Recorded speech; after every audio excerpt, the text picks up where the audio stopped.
Welcome to the Planning Commission meeting of March 27th, 2025. My name is Vern Crow, and I am the chairperson of the commission. The Planning Commission is a citizen body appointed by the City Council. The commission is empowered to make final decisions on certain matters, with others being appealable to the City Council. On other matters, the commission acts in an advisory role to the council, with the council making the final decision. You will have an opportunity to address the commission during the public hearing portion of the meeting. Your testimony is appreciated and encouraged. The commission acts from a written agenda, and you will need to fill out a yellow speaker card and give it to the city staff if you wish to speak on an item. Copies of the agenda and the speaker cards are located on the table just inside the main door. Actually, tonight they're out there in the hallway. At this time, please be sure to silence your cell phones. Thank you. There are 7 members appointed to the Planning Commission, and at this time, I will ask the commissioners to introduce themselves and state the district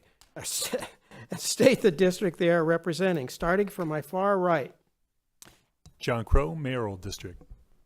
Tom Cole, Barrel District. Edwin Nyberg, the Cholla District.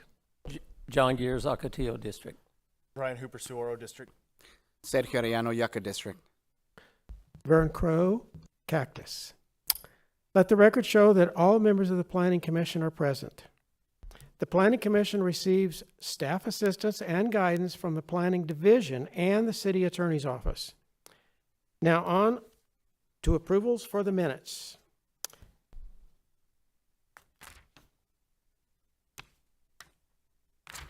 Gentlemen, do I hear a motion to approve the minutes of February 27th, 2025? Chairman.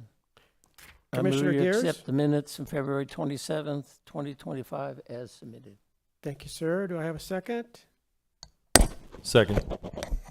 Okay, I have a motion and a second to approve the minutes of February 27th, 2025 for the Planning Commission regular meeting as written. All those in favor say aye. Aye. Aye.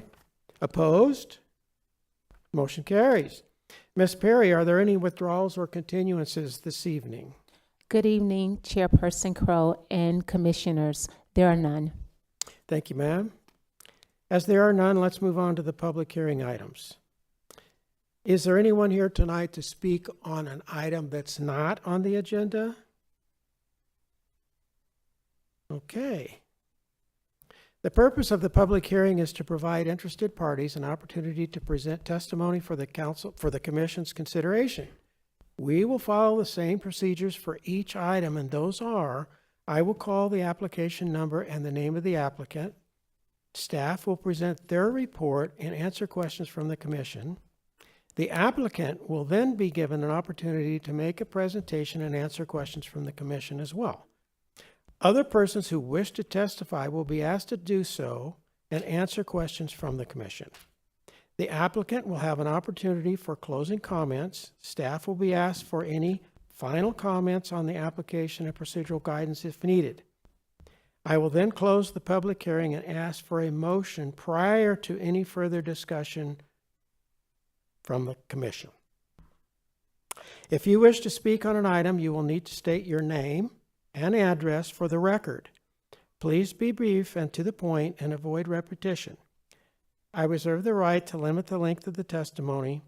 All exhibits shown to the commission tonight become part of the permanent record and must be submitted for the file. Large groups should designate a spokesperson. Applause and other disruptions or delays with the hearing will not be tolerated. We have 4 public hearing items this evening. Our first item is case number ZON 23-10. Mr. Lerma.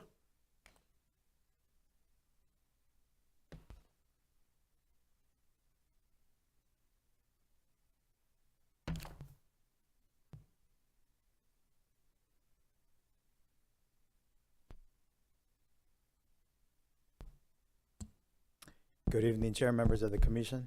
For you, you have an item for a rezoning request. The applicant seeks to rezone their property from planned area development to planned area development. Subject property is located 5 miles west of City Hall.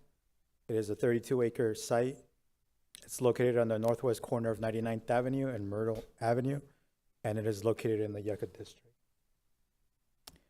Again, property has zoning classification, or is identified with a zoning classification of planned area development. It's part of the Desert River planned area development. As seen on the zoning map before you, surrounding properties are also zoned planned area development. To the north is the Desert River 2 PAD. To the east is the Park and Ride PAD. To the south is the Westgate Mixed Use and the 99th and Glendale PAD. And to the west is the Desert River and the Desert River 2 PAD. The site is currently being used as a medical campus. The existing medical building was erected in 2013, and expansions to those building area were done in 2016. In total, the total building area of the medical campus is going to be 67,000 square feet. The existing medical campus provides the following medical services, including surgical, orthopedic, and emergency room services. Surrounding the site, to the north is multifamily residential and anticipation for hotels. To the east is a vacant lot. To the south is multifamily development and vacant property. And to the west is a financial institution. The intent of the PAD before you is to reaffirm the existing medical land uses that were previously established as analogous land uses to the Desert River planned area development. The intent is also to expand on the health medical uses that are provided as part of the PAD. Additional medical uses identified to the new PAD are going to be rehabilitation hospitals, ambulatory surgical centers, and behavioral health facilities. The request also provides opportunity in order to modify the site's development standards in order to allow more flexibility when the opportunity comes to further expand on the medical campus. Site access is already been established to the project. There's 3 points of access.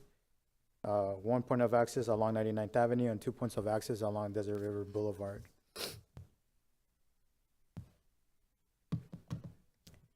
Applicant has completed the citizens outreach process. Notification letters were sent out on October 11th, 2024. An in-person neighborhood meeting was conducted on October 24th, 2024.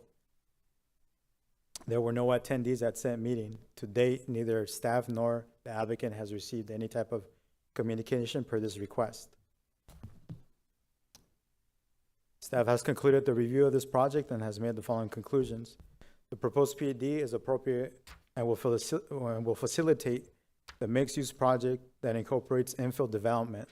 The Dignity Health PAD will establish updated development standards and design criteria to facilitate future expansion of the existing medical campus.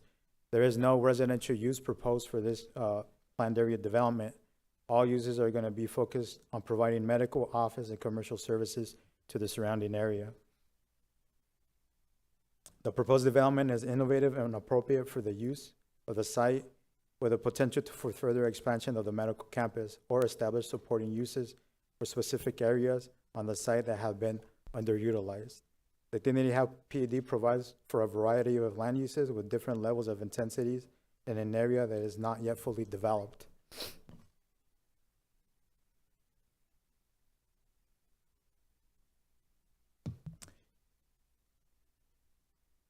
The PAD design standards will continue to encourage some of the design elements that were previously already established through the original Desert River PAD, and as such provide a level of consistency through the design of adjacent developments, both in the Desert River and the Desert River 2 PAD. There's adequate utilities within the area. Both water and wastewater lines are along 99th Avenue. No traffic impact analysis was required by the Transportation Department, and no additional right-of-way will be required for the developer at this time. Any future expansions of the site will require an administrative review process, at which point staff will determine if additional off-site improvements will be required. The proposal is consistent with several of the goals and policies of the general plan, including preserving and enhancing the existing medical and professional office centers to attract regional and national corporate facilities. With this, staff recommends that Planning Commission forward a recommendation of approval for ZON 23-10 with the following stipulations. Stipulation number 1, development shall be in substantial conformance with the Dignity Health Desert River 3 PAD narrative, date stamped January 27, 2025. And due to the site's proximity to the airport, review and approval of the city's airport administration and Federal Aviation Administration shall be required prior to the issuance of a building permit for the site. Mr. Chair, members of the commission, this concludes my presentation. Thank you, sir. Commissioners? Wow, great job. Would the applicant or applicant's representative like to come forward, state your name for the record, and make your presentation?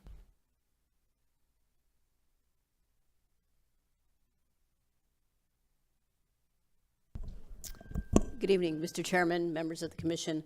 My name is Manjula Vaz with the law firm of Gamage and Burnham, 2 North Central Phoenix 85004. Alex did such a great job. I don't know, I have a lot to say. One thing we just want to say is Dignity is very happy to be in Glendale. And as we were talking with the council member and mayor, we just want to plan for the future growth of Glendale and make sure that the uses that we, anticipate in the future will be there within our PAD. So with that, I'm happy to answer any questions. Gentlemen, anything for Ms. Boss? Looks like you got a pass. All right, thank you so much. I appreciate it. You betcha. Okay, I do have one speaker card, but it's marked that you do not want to speak. Is that accurate? Okay, thank you, sir.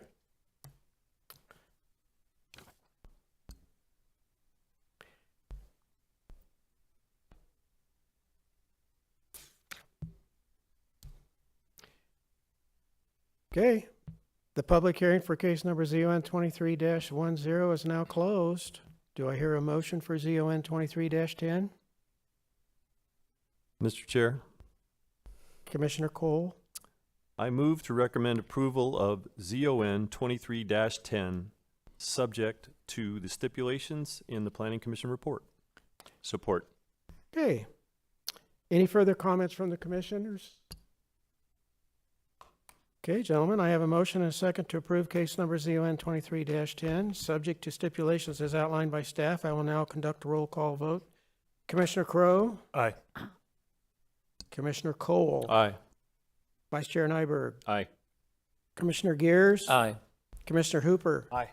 Commissioner Ariano? Aye. Chair votes aye. Case number ZON-10 has been recommended for approval subject to the stipulations outlined by staff. Mr. Gruber, what are the next steps? Chair and members of the commission, your action with respect to case number ZON 23-10 is not final. Your recommendation will be forwarded to the city council. Thank you, Mr. Gruber. Our next agenda item is case number CUP 24-11. Ms. Castaneda will present.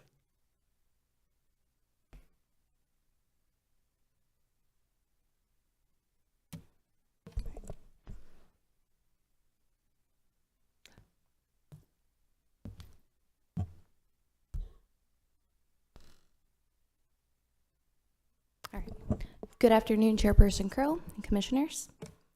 I will be presenting conditional use permit application CUP 2411 for MOAZ Ranch. Tonight's request is for the approval of conditional use permit to allow an indoor shooting range in the commercial shopping center zoning district. As you can see in the vicinity map, this property is located on the northeast corner of 55th Avenue and Bell Road, approximately, I believe, 7 miles north of City Hall. As shown on the zoning map, the yellow square represents the site. It's actually a suite, and I will show this in the forthcoming aerial map of what the site looks like. But this is located within an existing shopping center that is also zoned Commercial Shopping Center, CSC. The properties to the north are within a subdivision zoned R18 purity. The properties to the east are zoned PAD, and south across Bell Road are properties with a mix of zoning designations BP, Business Park, as well as PAD. And then properties across the street along the west 55th Avenue are Zone C2. As shown on the aerial map, the proposal is to occupy partially occupy the existing suite. Just to kind of give clarity of what's currently going on, MOAZ is an existing firearms retail that is currently operating at the suite, and they are proposing to add an additional use, which is this proposed indoor shooting range to partially occupy the suite. So I'll go into details in a little bit. This site currently has a frontage along Bell Road with side streets to the west, 55th Avenue, and a direct access to 53rd Avenue to the east.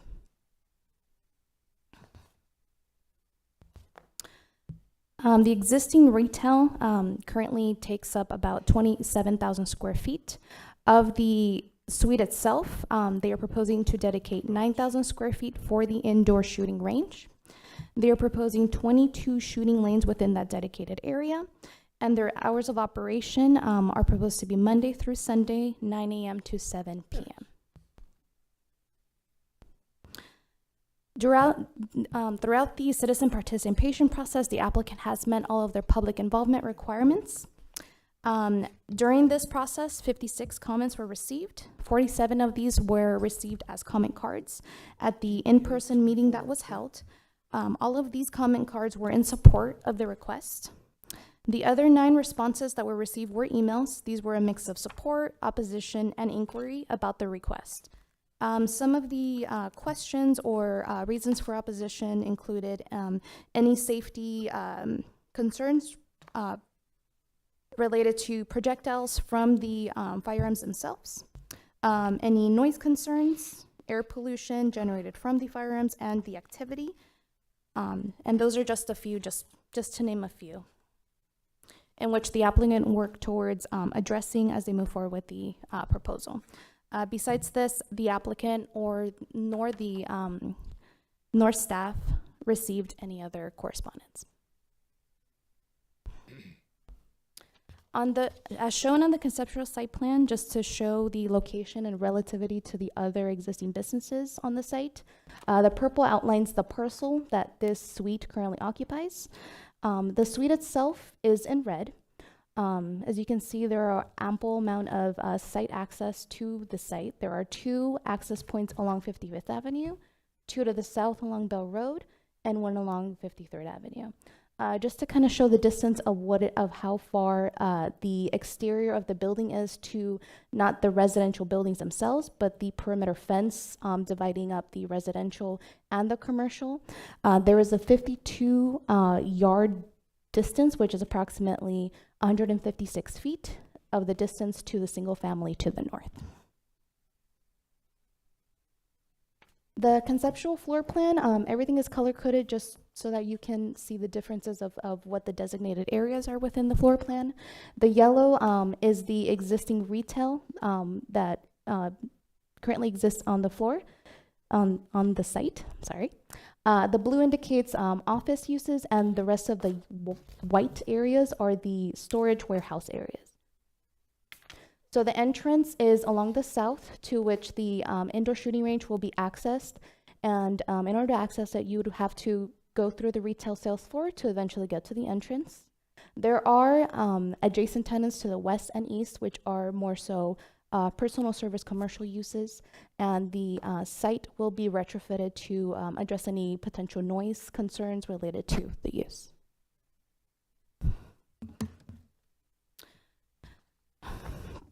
In conclusion, staff makes the following analysis of the findings. The site is adequate for the use, as it will operate within a site that is completely developed, that meets all of the, oh, I apologize, I skipped ahead. So, in terms of meeting the general plan designation and the zoning requirements, the use is consistent with the planned commercial designation per the general plan, as this is an additional commercial business within a site that is already developed, which is the Desert Glen Shopping Center. The purpose of the zoning district is to provide integrated commercial uses at a community level, and the proposed shooting range is complementary to the existing retail that already exists within this suite. The use would not be materially detrimental, as the business will operate within an existing site, and will be modified to meet all safety requirements applicable to the range. The applicant intends to work with an experienced company that has already developed many of these ranges, so they are very well aware of the requirements related to these uses. The walls and the roof of the suite will be modified to ensure that no noise is generated from the indoor shooting, and the projectiles will also be contained. The air quality will also be maintained with new HVAC air systems to ensure that any pollutants generated from the activity are eliminated. As mentioned, the site is adequate as it will operate within an existing developed site, meeting all requirements. Given that all modifications will be interior to the site, no exterior site modifications will be required. The site has adequate planned internal circulation, as well as access to and from the right-of-way. And the site has sufficient parking that is shared by all businesses that are within that shopping center. Upon review, all departments have recommended approval of the application, and adequate stipulations have been added for the proposal. Staff makes the following recommendation. Planning Commission approve CUP 2411 subject to the following stipulations. Stipulation number 1, development shall be in substantial conformance with the site plan and project narrative dated February 20th, 2025. Stipulation number 2, a federal firearms license, FFL, shall be obtained and remain active as required for the Bureau of Alcohol, Tobacco, Firearms, and Explosives, ATF, to operate a shooting range and firearm sales in the suite. And stipulation number 3, the shooting range shall be acoustically treated to attenuate sound. This concludes my presentation. I'll be more than happy to answer any questions. Commissioners? Thank you, ma'am. Would the applicant or applicant's representative like to come forward, state your name for the record, and add anything?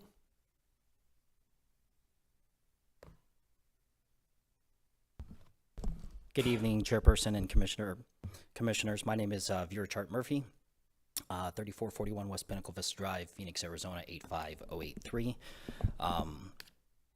I have moved my business from the city of Phoenix for the past 12 years, and we're very excited to be in Glendale, and we plan on being good stewards of the area and the property. I'm the principal of Amway Z as well as the property. I brought with me today members from the shooting range company that we plan on using to answer any questions that I could not answer myself. So with that, do the commissioners have any questions? Gentlemen? Chair. Commissioner Hooper? So 22 lanes, do you guys, is it going to be mixed use rifle and pistol? Yes, sir. So we're looking at about approximately 75 feet and pistol. So with that, both either pistol or rifle can be used in any lane. Are you going to put a limit on caliber? Yes. So we're going to overrate. We plan on overrating the range, and maybe they can speak to that better. So if you're concerned of like 50 BMG, that's probably not going to happen. But as somebody who did work at a shooting range for several years, 338 Lapua was about the max I ever saw go on the range, simply because of the power behind those calibers. And just as a word of advice, which you guys probably already know, 50 cal shoots straight through the ceiling, no matter how much AR 500 you have on the top. So if you're doing a Smith & Wesson 500, that's going to be no bueno if they don't know how to handle it. back to that. Yeah. Good afternoon, everyone. My name is Jay Reese. I am the CEO and founder of Rushing Ranges. To my left is an associate, Tony Crochette. Rushing Ranges exclusively specializes in the design and management of the industry's most safest and ballistically protected facilities in the industry. I'm here to speak more about rushing ranges more than Ammo AZ, but to give you guys some insight into just how over engineered our equipment is for the facility. So to answer your great question, the industry standard, typically, yes, you are 100% correct. 50 cal or 338 Lapua, despite how loud it is, you still have people who might want to come inside and shoot it, sure. When you're using 1/4 inch surface treated AR 500, you do have the risk of a round penetrating. Our engineering on the steel is very simple. We use 3/8 inch through hardened AR 500. Meaning, when you're tempering steel, you're typically doing surface level treatment.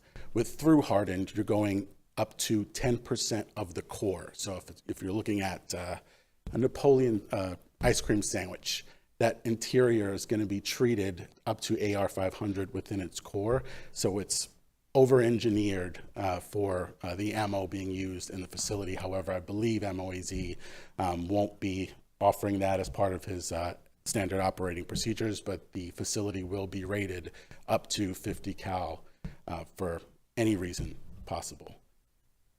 Hope that helps answer some questions, and I'm here to answer any more should you guys have them. I have a couple questions. Commissioner Gears? One on sound. If you're standing on the back of that building and 22 Rangers are firing, how many dB is going to be coming through that wall? That is a fantastic question. So on average, you'll have roughly 60 to 75 dBs of sound exterior of the building, and the majority of that sound doesn't come from the firearms. It will come from the ventilation equipment, which is about standard that you would find on any industrial commercially rated facility, and typically it's about the same as traffic going down the road. The reason for this is simple. The product that is going inside the facility will have several layers of sound abatement treatment, as well as some industry, some engineered industry tricks of the trade to help provide further air gaps to make sure that that sound is kept inside the facility versus leaving the facility.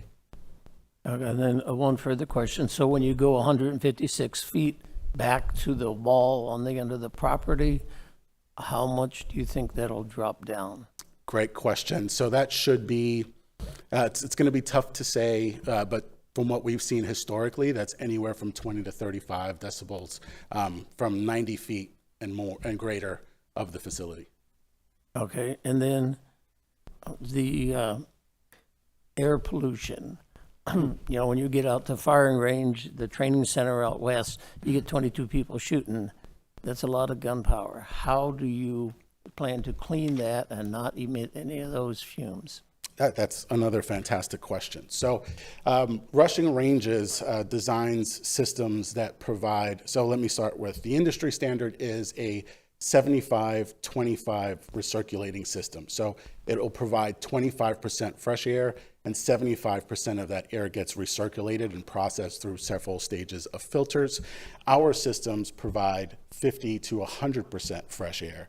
So to give you a little bit of an idea of the type of fresh air that's kept inside the facility, you'll have every 15-second cycle will provide up to 100% fresh air. What that typically means, if you look at your standard operating room or clean room in most labs, they'll have a refresh rate of one every 60 seconds. The system that we are supplying for MOZ is one every 15 seconds. So it's roughly 3,000% more fresh air coming into that system or in that space than you would typically see in a hospital or a clean room. That system will then have multiple stages of filters for the air leaving the building. There'll be 3 stages of filtration, starting with a 2-inch MERV 8 to then a 30-inch MERV 15 rated bag filter before it then passes through a HEPA filter, which will capture 99.97% of particulate leaving that facility. So essentially, the air leaving the facility will be cleaner than the air coming in. And then one more question. Then, so if I'm standing out back or the neighbors behind, will I ever smell any gunpowder? There might be a hint of gunpowder. We can't capture all of it, but the systems do have ionized chargers to help remove a lot of that smell. Roughly 98 to 97% of it will be removed. All right, I think that's it for me. Chair, Commissioner Crowe? how many of these facilities do you have in the U.S.? We have ventilation equipment. We have well over 100 across the U.S., Canada, and Mexico, as well as Abu Dhabi, and a couple in Australia. You're not just designing ventilation systems, you're designing the whole thing, right? Correct. We are a full turnkey solution. How many rounds go through your facilities on a given year? Oh, that's a great question. So some facilities, depending on the business model, I won't digress too much, but on average, you'll see anywhere from 300,000 up to 1.5 million rounds a year. 300,000 times 100 locations? That's correct. How many have left the building? Not a single one. Ever? Ever. Thank you.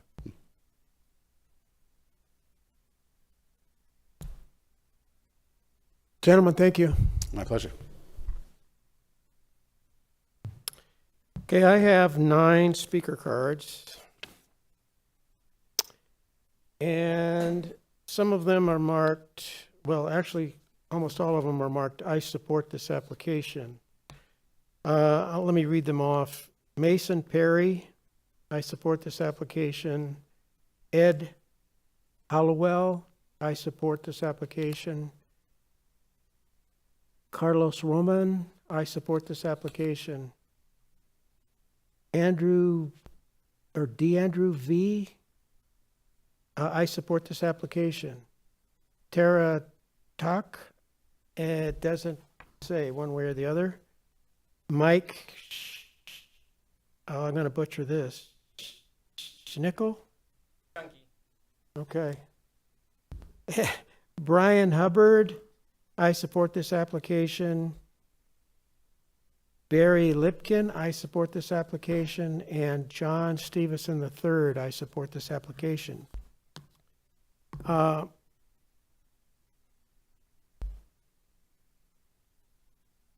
where are you? Do you want to speak?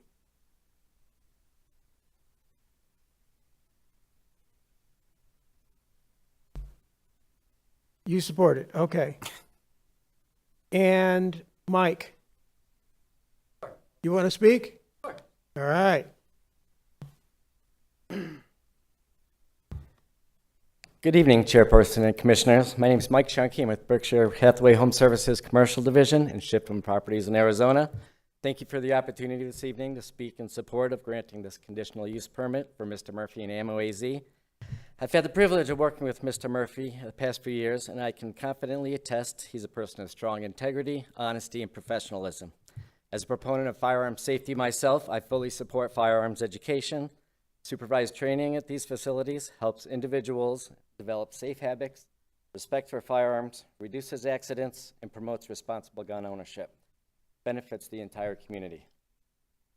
Not only do local gun ranges promote structured education, they also serve as a resource for law enforcement and first responders to stay proficient in their skills. As mentioned previously, working with Mr. Murphy these past few years, I can tell you with full confidence that his intentions are genuine. He's not only trying to open a business, but he's working to offer a community resource to help residents become responsible gun owners.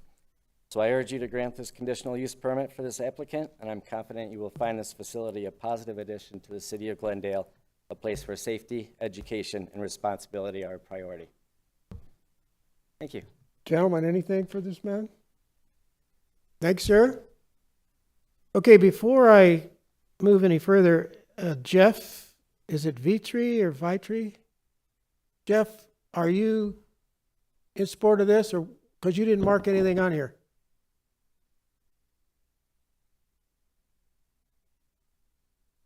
So you're for item number 4? Diane, last name D-A-Y-A-N. Diane. And why are you here?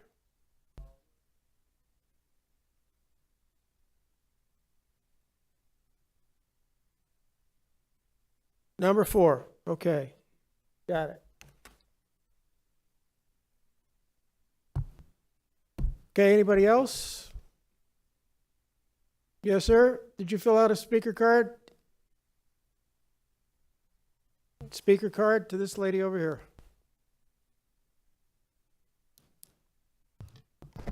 Hi there. I'm Tara Toke. Apologies again for missing the box. I just wanted to mention. Address? 4326 West Fall Drive. Got it. All right.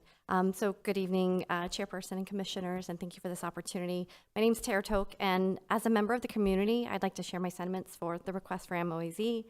I fully support and approve this request for the indoor shooting range for MOAZ, and finding a safe and reliable place to practice shooting is essential for any gun owner, and having an indoor shooting range would enhance the community by providing a safe environment for skill development, responsible firearm handling, and potentially fostering a sense of community through shared activities and instruction. And this would enable community members a chance to improve proficiency, self-confidence, and most importantly, safety year-round. So in conclusion, I wanted to share my sentiments and how I think that this would be a value add for the community. And Murphy has safety top of mind. So very excited for this and appreciate your consideration. So thank you for your time. Thank you, ma'am. Okay, I just got another speaker card in support.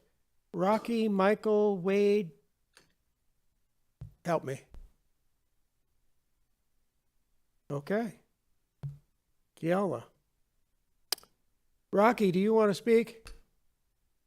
Okay, but you are in support.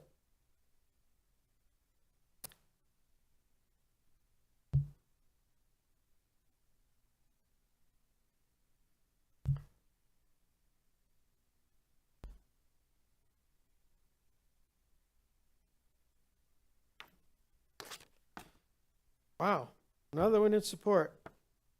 Brian, last name? Thank you, sir.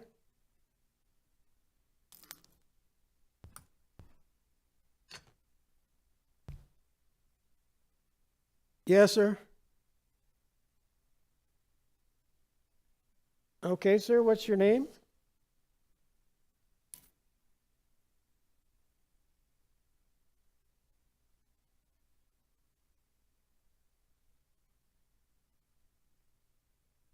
Last one.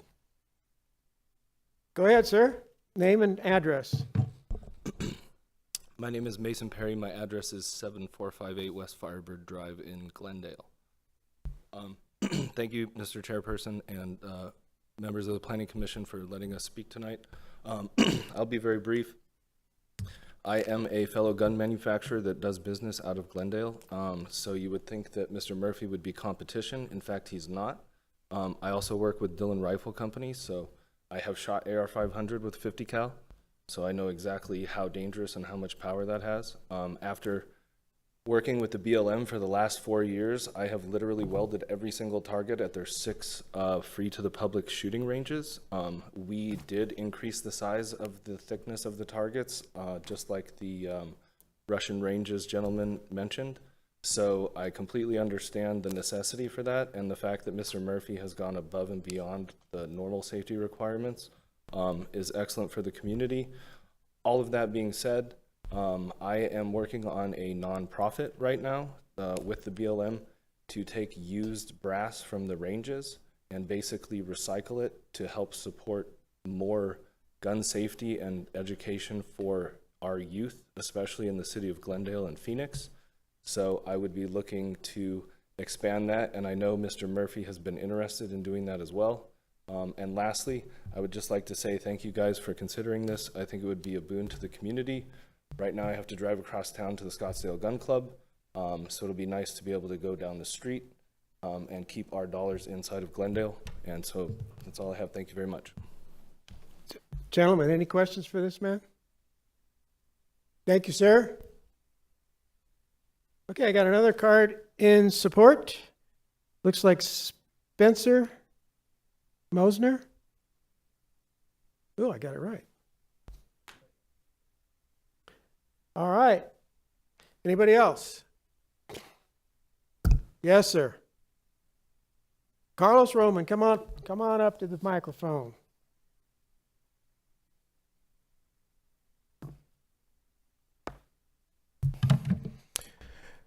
Good evening, Chairperson and Commissioners. My name is Carlos Roman. My address is 3635 North 296 Drive, Buckeye, Arizona. I'm a firearms instructor. I'm here today with my fellow instructors, Amy Roman, Angel Roman, and Ed Hollowell. I'm also joined by Range Safety Officers Yoli Reed and Michael Roman, representing Archangel Tactics and Training, LLC. As a longtime instructor, I cannot stress the importance of having a safe shooting range available in our community. We are losing a lot of recreational shooting range, recreational areas due to BLM closures and urban developments. Furthermore, during the summer months, it is very difficult and even dangerous to conduct defensive shooting training and firearms training outdoors due to the extreme heat. Many of my students are senior, handicapped, and women. Having not only a climate-controlled range, but also access to restroom and classrooms is an invaluable tool for us in order to promote safe and productive firearms training in our community. I ask you to please allow our friends AMOAZ to open their range as planned and thus help our mission of educating our community and promoting safe and responsible gun ownership. Thank you. Do you have Gentlemen, any anything for questions? Carlos? Thank you, sir. Thank you.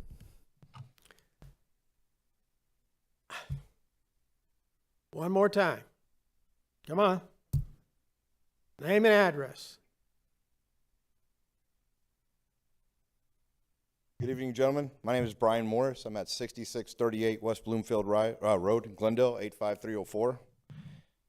I'm a proud native of Arizona and have been part of the Glendale community for over 50 years. I'm a small business owner and strong supporter of the local businesses and someone who believes in the power of entrepreneurship to shape and strengthen our neighborhoods. In 2024, I had the privilege of running for the Arizona House of Representatives with a clear focus to increase awareness and support for small businesses across our state. That passion continues to drive me today, especially when it comes to initiatives that can create jobs, boost our local economy, and provide meaningful value for the people who call Glendale home. That's why I'm here today, in full support of AMOAZ's proposal to bring an indoor shooting range to the city of Glendale. The facility isn't just about recreation, it's about economic development, safety, education, and community engagement. The shooting range industry has grown substantially across the U.S., generating over $5.7 billion in revenue last year alone. In states like Texas, target shooting contributed to over $2.3 billion in the economy and created more than 18,000 jobs. While Glendale operates on a much smaller scale, the potential impact is clear. Jobs, increased tax revenue, and support for surrounding local businesses such as restaurants, retailers, and hospitality services for those who come to use the facility. But this range is about more than dollars and cents. It's about providing a safe, year-round environment for firearm education, training, and recreation. Facilities like AMOAZ promote responsible gun ownership by offering certified instruction, professional oversight, and top-tier safety protocols. They also serve as valuable training grounds for law enforcement and security professionals alike, enhancing public safety across our city. Just as importantly, indoor shooting ranges often become community hubs, hosting events, educational seminars, and competitions that bring people together. This hearing is no small example of what it can do to bring people together. They foster relationships and promote a deeper respect for firearm safety and discipline. In short, the project aligns with Glendale's values: economic growth, community engagement, and personal responsibility. AMOAZ's indoor range is more than just a business. It's an opportunity to invest in the strength and future of our city. Thank you for your time and for considering this impactful addition to our community. Gentlemen, you're good? Anyone else?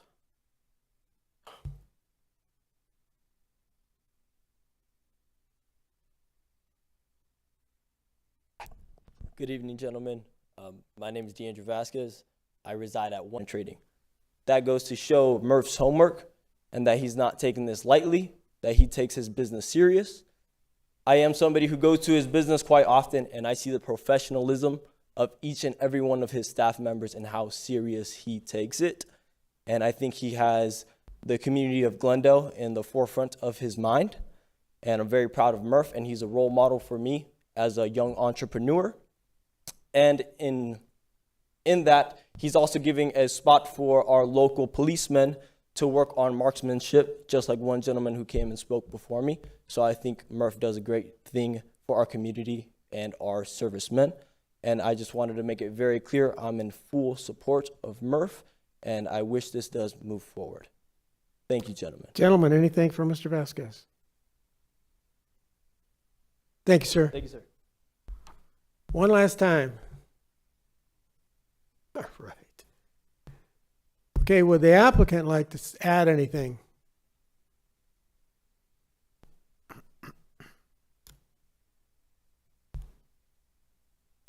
I'll make this very, very brief since I feel like we've gone way over, but I think we get the point.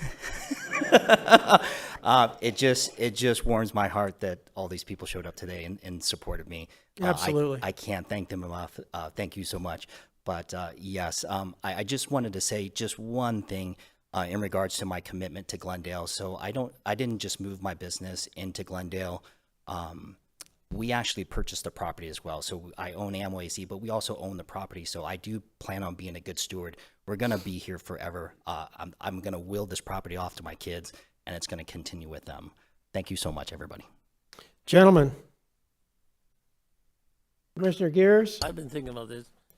You're opening up a business, and we're in Glendale, and the parking lot shared with Kohl's and all those other places. So do you have any ideas about how to maintaining security in that parking lot? So when someone gets out with their weapons to head towards your store and they're parked far away, that our local gangs don't decide that's a perfect target? So, excellent question. I've always said a gun store is the safest place in any city because all my employees are armed, and I can guarantee you 90% of my employees are armed. You can bring a firearm into the facility if it's holstered or in a case. I have personally gone shooting at other indoor ranges myself, and although I might have multiple weapons on me, I do have a sidearm on me as well, just in case. I think a lot of people that practice firearms have one at the ready most of the time. We do have security that patrols the parking lot, not 24 hours. They're scheduled once at night and once during the day. We're not really open that late. We're only open till 7 o'clock. But if anybody feels uncomfortable, myself or one of my employees would walk them out if that would make them more comfortable. But I feel like you have a lot of like-minded people, and there's a lot of traffic going in and out. That's really not a concern that I thought of, just only because we just have really, really good patrons, and they're armed. They don't make easy targets. Thank you. Gentlemen? Thank you, sir. Thank you. Okay, the public hearing for case number CUP 24-11 is now closed. Do I hear a motion? Chair. Commissioner Crowe? A motion to approve CUP 24-11, subject to the conditions stipulated in the staff report. Support.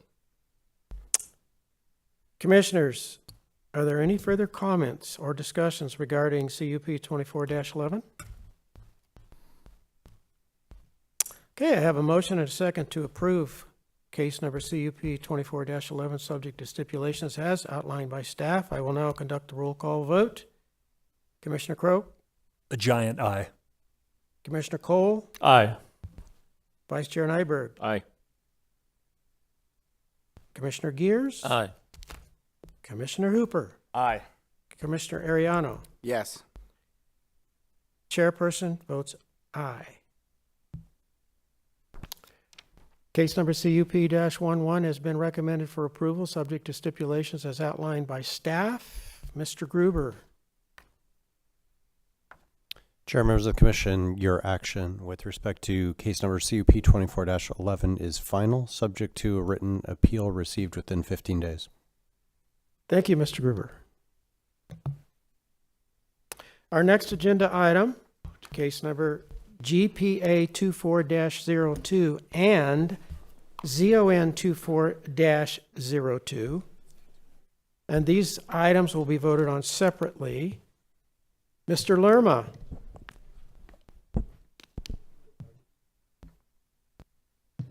Mr. Chair, members of the commission, before you, you have two requests. First request is for a minor general plan amendment to change the property's land use designation from business park to entertainment mixed use. And the second request is to rezone the property from agriculture to planned area development. Property is located 5 miles southwest of City Hall. It is a 39-acre property that is located south of the southwest corner of 99th Avenue and Ballpark Boulevard. Property is located within the Yucca District.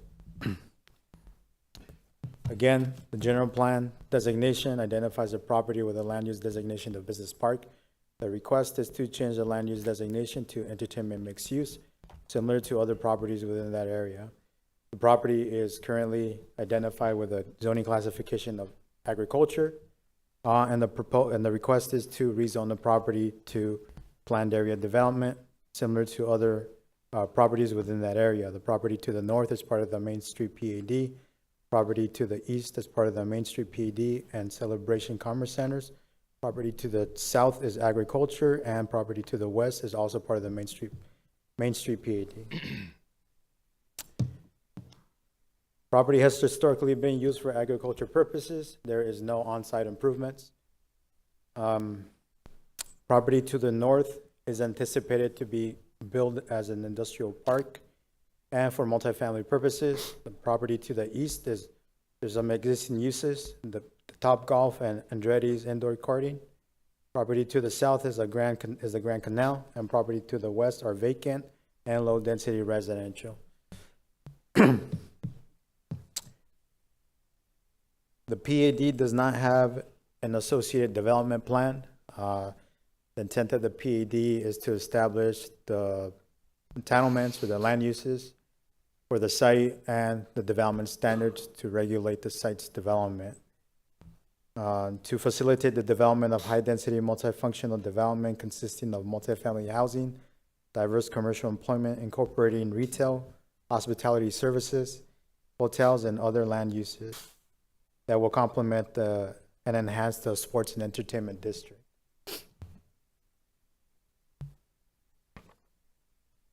The PAD establishes development standards for two types of uses, both the high-density residential land use with specific development standards customized to facilitate the development of high-density residential area, and additional development standards that will establish and provide guidance for high-quality pedestrian-oriented commercial development to the site. Applicant has completed the citizens outreach process. Notification letters were sent out March 28, 2024. A virtual neighborhood meeting was conducted on April 10th, 2024. At said meeting, there was one attendee who had no concerns about the proposal. Staff has concluded their review and has made the following findings. The PAD proposal establishes a creative and effective use of land by providing a mixed-use development with options of one or more mixed-use buildings or a combination of single and mixed-use buildings in a pedestrian-oriented environment. The PAD will allow for high-density residential development in a mixed-use component, meaning that if a developer comes in and is proposing for a residential use, that residential use will need to provide an additional use not related to residential, meaning that we'll have to provide either commercial, retail, services, components, like mini markets, childcare centers, dry cleaners, or cafes that are be associated with a multifamily project. The proposal encourages an innovative approach to development by providing high-density multifunctional development opportunities consisting of residential multifamily housing and diverse commercial employment opportunities.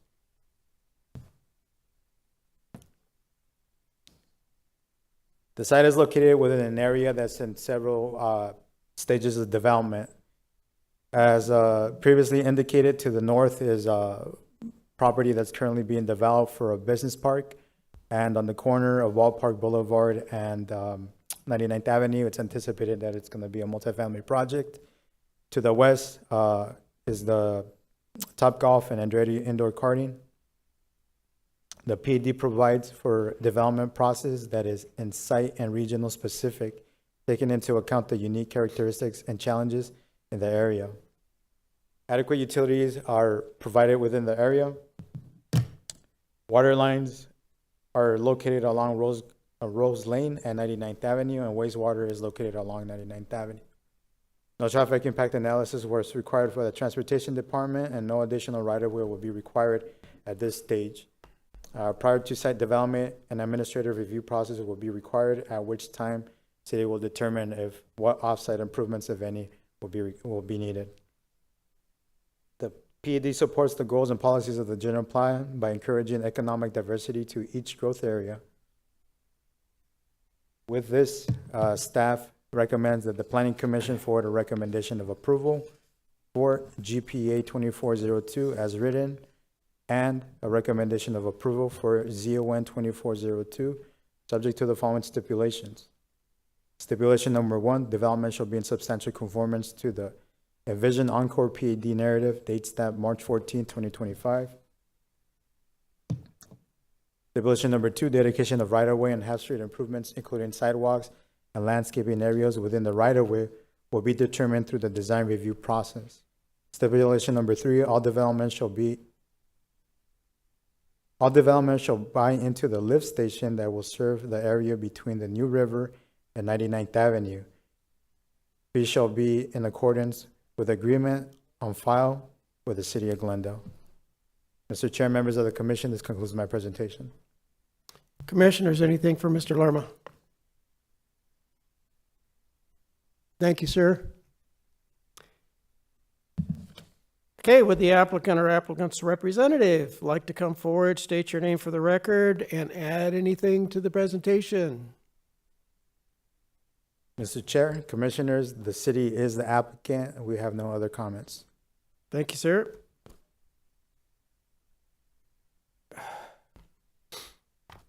Okay, I do have one speaker card for GPA 24-02. Mr. Newhouse. Says 2. So number 4. Okay. Okay, the public hearing for case number GPA 24-02 and ZON 24-02 are now closed. Do I hear a motion? So moved, Mr. Chairman. Okay, I have a motion and a second to approve case. Do I have a second, by the way? Second. Second, okay. Okay, we're going to vote Point on of this order. separately. Chair, point of order. Just, could I have the motion maker clarify? This is a motion to approve the items before you. I move to approve, do I say GPA 24-02 and ZON 24-02? Reaffirm the second? Second. Okay, I have a, Chair, and it's your call. Often the practice has been to take the items separately, but it's your absolutely. prerogative. Okay, I have a motion and a second to approve GPA 24-02 as written. I will now conduct a roll call vote for GPA 24-02. Commissioner Crowe. Aye. Commissioner Cole. Aye. Vice Chair Nyberg. Aye. Commissioner Gears. Aye. Commissioner Hooper. Aye. Commissioner Ariano. Aye. Chair votes aye. GPA 24-02 has been recommended for approval subject as written. Mr. Gruber, what are the next steps? Chair and members of the commission, your action with respect to case number GPA 24-02 is not final. Your recommendation will be forwarded to the city council for further consideration. And can I clarify too, was that motion for both items or No, what was it? that Okay. was, he redid it for separate. Okay, now we will have a motion and a second to approve ZON 24-02, subject to the stipulations as outlined by staff. Do I hear a motion? Mr. Chairman, I'd like to make the motion to approve ZON 24-02. Second. Okay, I have a motion and a second to approve case number ZON. Mr. Chair, point of order. There are 3 stipulations in the staff report that weren't addressed in the motion.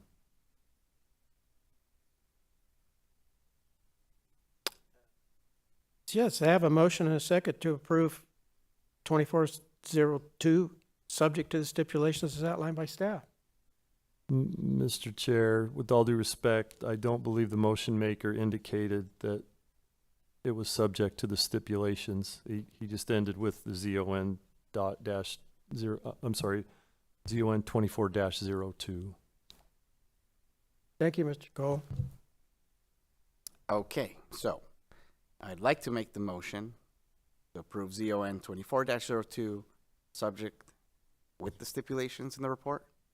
Second. Hooray. I have a motion and a second to approve case number ZON 24-02, subject to the stipulations as outlined by staff. And will now conduct a roll call vote. Commissioner Crowe. Aye. Commissioner Cole. Aye. Vice Chair Nyberg. Aye. Commissioner Gears. Aye. Commissioner Hooper. Aye. Commissioner Ariano. Yes. Chair votes aye. Case number ZON 24-02 has been recommended for approval, subject to the stipulations as outlined by staff. Mr. Gruber. Chair and members of the commission, your action with respect to ZON 24-02 is not final. Your recommendation will be forwarded to the city council. Thank you, Mr. Gruber. Our next agenda item is case number GPA 24-4 and ZON 24-08. These items will be voted on separately. Mr. Lerma.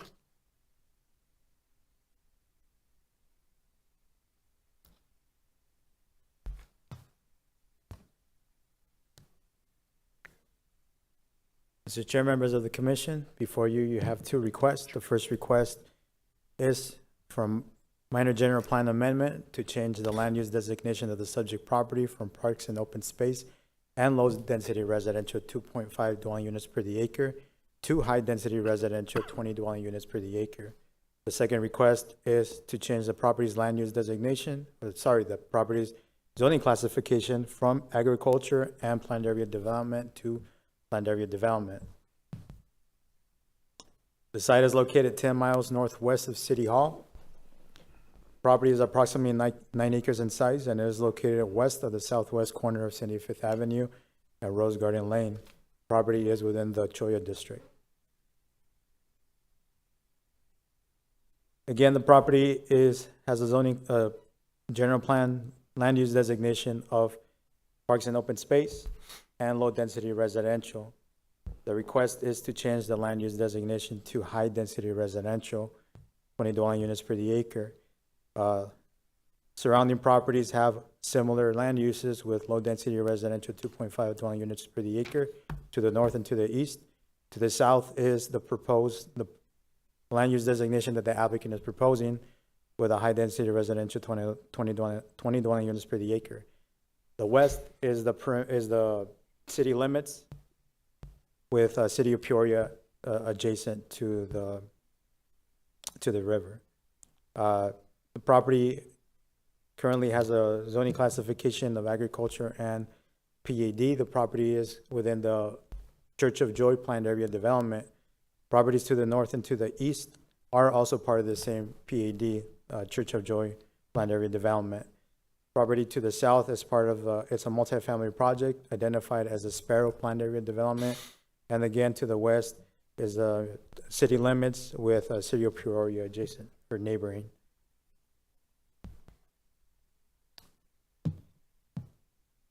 The property has historically been used for outdoor recreational area associated with the Dream City Church and school. To the north is a reserve at Eagle Heights, single-family residential subdivision. To the east is the Dream City Church and school. To the south is the Sparrow multifamily project, and to the west is New River.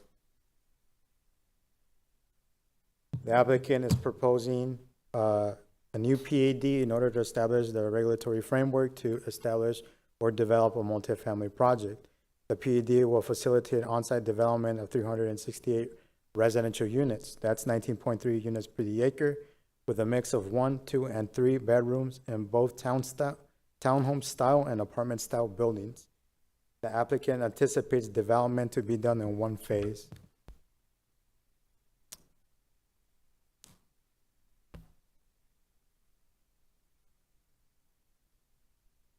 Primary access to the property is done along Rose Garden Lane to this roundabout area. This is the primary point of access, with a secondary point of access here to the west, to the east perimeter of the development, which will lead to Joy Boulevard. In addition, there are two emergency access points here and here on both sides of the primary access on Rose Garden Lane.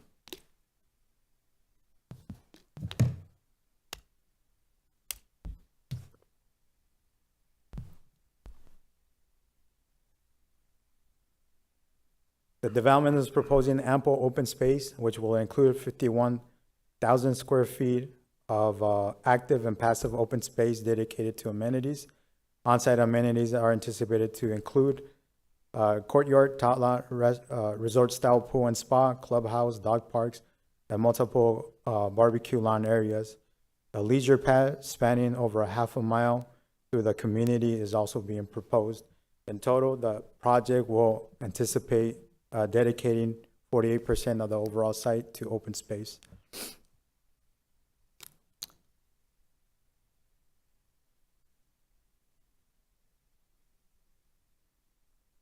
The developer has has put a lot of emphasis on building arrangement. The buildings to the north, along the north perimeter, are what are identified as the townhome style buildings, which are going to be 2 stories high, and will attribute to 78 units for the project. And the remaining units are going to be the apartment style units, which are going to attribute to 290 units within the development. The reason for the arrangement is in order to transition the density going from single-family residential to 2-story buildings and 3-story buildings, and going further southbound to the Sparrow development, which have that building height of 3 stories.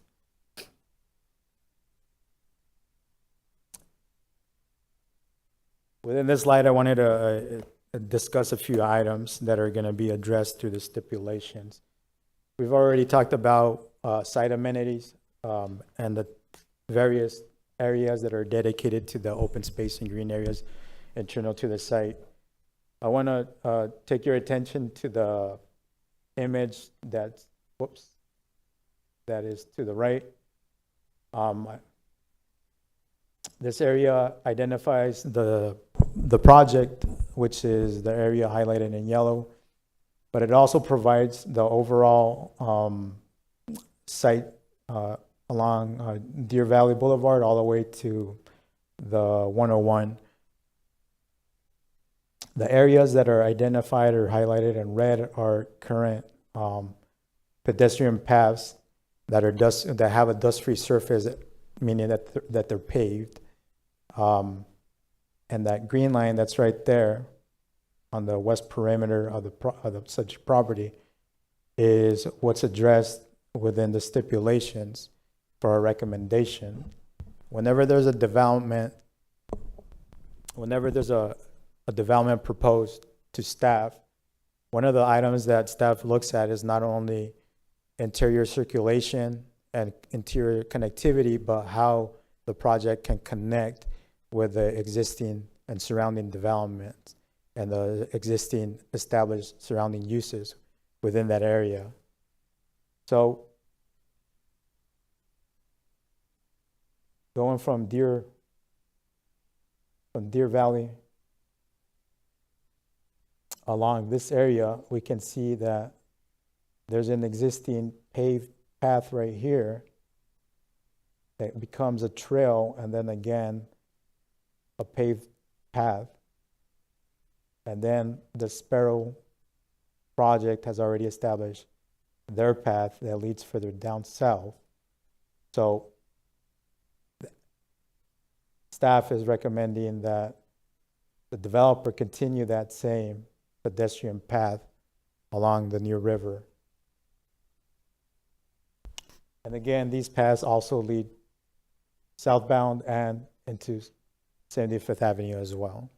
So again, this provides an example of staff making recommendations for connectivity with other uses that are within that surrounding area.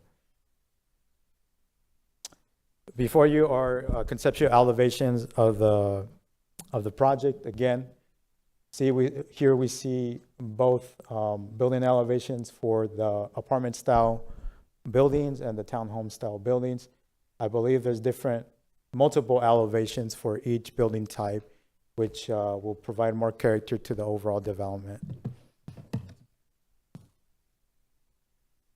The applicant has completed the citizens outreach process. Notification letters were sent out June 4th, 2024.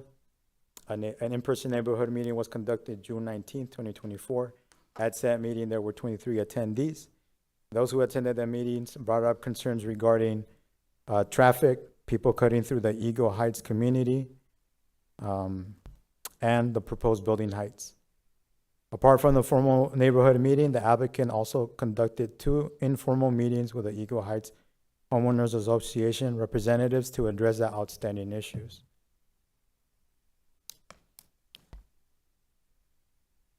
Staff has concluded the review of this project and has made the following findings. The PAD proposal provides for opportunity to develop an underutilized site. Access and circulation have been thoroughly designed to be efficient and safe and provide effective use of land internally and externally. The PAD proposal is unique multifamily development with innovative urban design. The townhome style and apartment style buildings, in addition to the multi-unit sizes, will provide residents a variety of options for living arrangements. The proposal will take full advantage of a reuse opportunity for a housing need. The development will continue land use trends in the area by providing additional housing options to an area that is dominated by single-family residential development. The project site design and building arrangement will take into account the existing surrounding uses. The placement of the various building styles is strategically placed to allow a smooth transition of density increase within the development, with the 2-story townhome style buildings closest to the single-family residential development to the north, and the 3-story apartment style buildings closest to the existing multifamily development to the south. Adequate utilities exist within the area. Through the formal submittal process, the applicant was required to include a traffic impact analysis to address the additional traffic generated by the site. The Transportation Department has reviewed and approved the applicant's traffic impact analysis. The City of Glendale's internal departments have reviewed the proposal and are in support of the application. The PAD supports the goals and policies of the general plan by concentrating growth in areas that may serve most efficiently. Mr. Chair, members of the commission, with this, staff recommends that the Planning Commission forward a recommendation of approval for GPA 2404 as written, and move to recommend or forward a recommendation of approval for ZON 2408, subject to the following stipulations. Stipulation number 1, development shall be in substantial conformance with a Broadstone Arrowhead PAD narrative, final date stamped January 31, 2025, and stipulation number 2, for the City of Glendale's open space and trail master plan, along with the parks and recreational master plan, the developer shall continue the trail system along New River on the west perimeter of the project. Mr. Chair, members of the commission, with this, I conclude my presentation. Commissioners, anything for Mr. Lerma?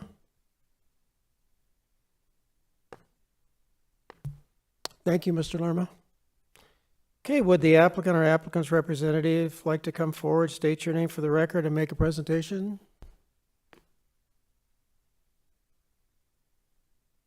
Good evening, Chairman and Commission members. For your record, my name is Brian Greathouse. My address is 1850 North Central Avenue in Phoenix, Arizona. Our firm represents Alliance Residential Company. Alliance builds high-quality luxury multifamily communities, mostly called Broadstone. This one's called Broadstone Arrowhead.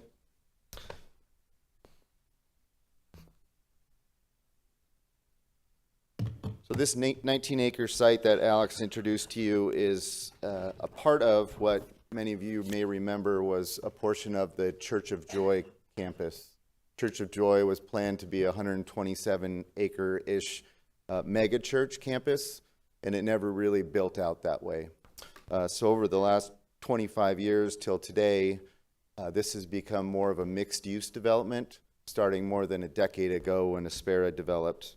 As you can see on the slide before you, this area has developed with medical uses, such as the Banner Medical Facility, the Treasure House that Kurt Warner and his wife were involved in.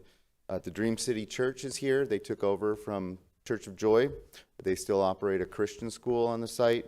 There's a Mountainside Fitness, other restaurants, so things have been developing on the site in a mixed-use fashion, including the Valeria Apartments to the south of the subject site. One nice thing about multifamily developments is it provides more shoppers and diners to support the businesses in the area. And this area is very walkable. Another thing this multifamily community will do in this area, it will provide additional housing options for residents who want to either reside here or work here. But just as important as what's being developed on the site, a lot of times it's who's developing it. If you don't know Alliance Residential Company, they're a very experienced, high-quality developer, operator, and owner. They're an industry leader in luxury multifamily communities throughout the nation. And although they have 18, I believe it's 18 offices nationwide, they're headquartered and local here in Arizona. You may know that they have developments in Westgate, Scottsdale Quarter, Scottsdale Waterfront, down on Roosevelt Row, and many other areas of the valley. So some of this is duplicative to what Alex presented, but again, this will be a high quality, very nice development. 368 units total, a mix of 1, 2, and 3 bedroom units. We've intentionally placed all 2-story buildings on the north side. Part of that was a compromise with the neighbors to the north, and we felt like it was the right thing to do. We feel like we've designed a plan with a great land use transition, like Alex described, with lower densities to the north, transitioning to higher densities and commercial south of us. And we have a lot of amenities within the site. We placed a large emphasis here on community outreach and communication early on. We worked with the Cholla District Councilwoman to set up meetings with the Eagle Heights leadership on their HOA board. We held an initial meeting that was like an introductory meeting, introducing Alliance, introducing ourselves, and starting to work through some issues. Once we got those issues out on the table, we took those back. We did some homework, we did some reconfiguration of the site, and we came back to them with some compromises, some things we could do, some things we couldn't do, and we think we've gone a long way to make this development compatible with the entire area. Following that, numerous phone calls and emails with that same leadership group. And even before we filed an application, I know it says application was filed on the screen, but we sent out notices to approximately 300 different property owners, HOAs, and registered neighborhood groups. And we had a neighborhood meeting where I believe there was 23 attendees there who Alex summarized some of their concerns, which I'll touch upon here in a minute. But after all of that outreach is when we finally filed an application and started going through the city's review process, with a lot of that feedback already built into the plan because it was important to the community. And finally, just today, there was I believe it's final, but there was a negotiated written agreement, private agreement, for things that Alliance has agreed to do and things that the HOA for Eagle Heights has agreed to support. I don't believe it's signed, but it was called final earlier today. Into some of the specifics of what the issues, concerns, and solutions were on this site. First, we were asked to provide a fence. You can see the fence in purple on here at the end of Rose Garden Lane. Rose Garden Lane today continues west of where the cul-de-sac is located. Part of it's asphalt, pretty beat up, and then it turns into dirt, and then it terminates at New River. It's a great area for someone to drive down and illegally dump their mattress or their furniture or their yard waste. So we thought it was a good idea to shorten up Rose Garden Lane to an area that we needed it for a main entry. We were okay with fencing off that area, but we had to work with the fire department, work with various departments of staff to make that happen. We'll need to abandon right away, but we've agreed to go through those processes. The primary purpose for that fence was to prohibit public walkers, pedestrians, to go west on Rose Garden Lane and go up and use Eagle Heights man-made lake that they own and maintain and don't want to have extra expense of picking up garbage and stuff like that. Also, they have privacy concerns. We were supportive of it. We are proposing it in our plan today. Alex touched upon the secondary access point. The purpose for that was to divert traffic a little bit so that all of our traffic wasn't going out onto Rose Garden Lane, and some residents could choose to go south through Joy Boulevard, which is the north-south shared driveway between the church and those commercial users I was describing. So we agreed to put in that. That took some work with the church, who's the seller also, so took a little while. We got it done. We think it's a great solution here. As I described earlier, we only have townhome style units on the north end. That wasn't always the case. First iteration was about half 3-story and half 2-story. Now it's all 2-story townhomes. We agreed to reconfigure the buildings a little bit, and we put clear story windows on the top so that light could come in, but people couldn't look out the window because there were privacy concerns, even though the nearest house to one of these proposed townhomes is greater than 200 feet away. We enhanced the tree planting along the north side of the site, and we've been working with the HOA board on their cut-through traffic concerns and agreed to contribute towards monitoring systems or potentially a gate or potentially a pork chop or other type of diverter at that location to deter cut-through.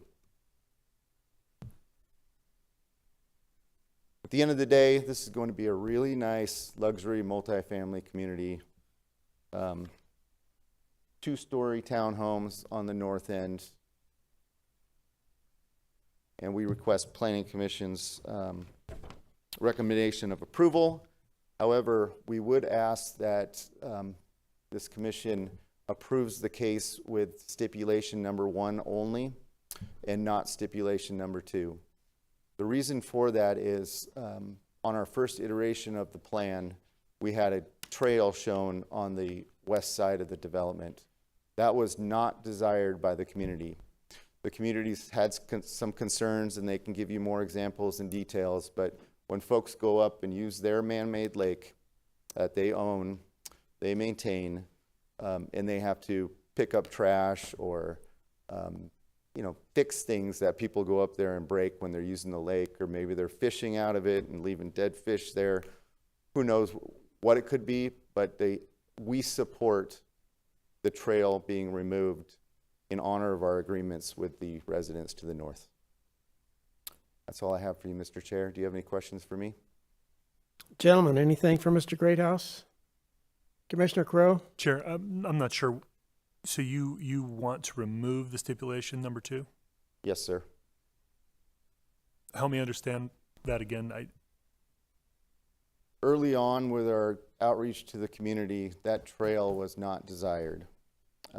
They've always had concerns of people walking up behind their homes that have view fences, and they have a man-made lake on the west side of their community that they own and they maintain.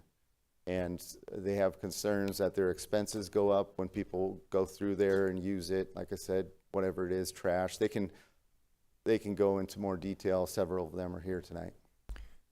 So with staff, did you cover this with staff already? I did. Staff is recommending the stipulation number 2 for the reasons Mr. Lerma said. Okay.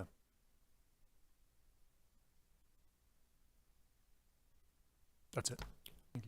Mr. Chair. Commissioner Cole? So prior to the second stipulation, which I do still have questions on, the townhouse configuration along the north aspect of the property, those are internal stairwells? And is that correct? Yes. Thank you. Mr. Chair, I do see some deconfliction for stipulation number 2, where we're being asked to follow by the city, to follow the City of Glendale Open Space and Trails Master Plan and the Parks and Recreation Master Plan, and yet the client's asking to not follow established master plan. I'm a little confused as a commissioner.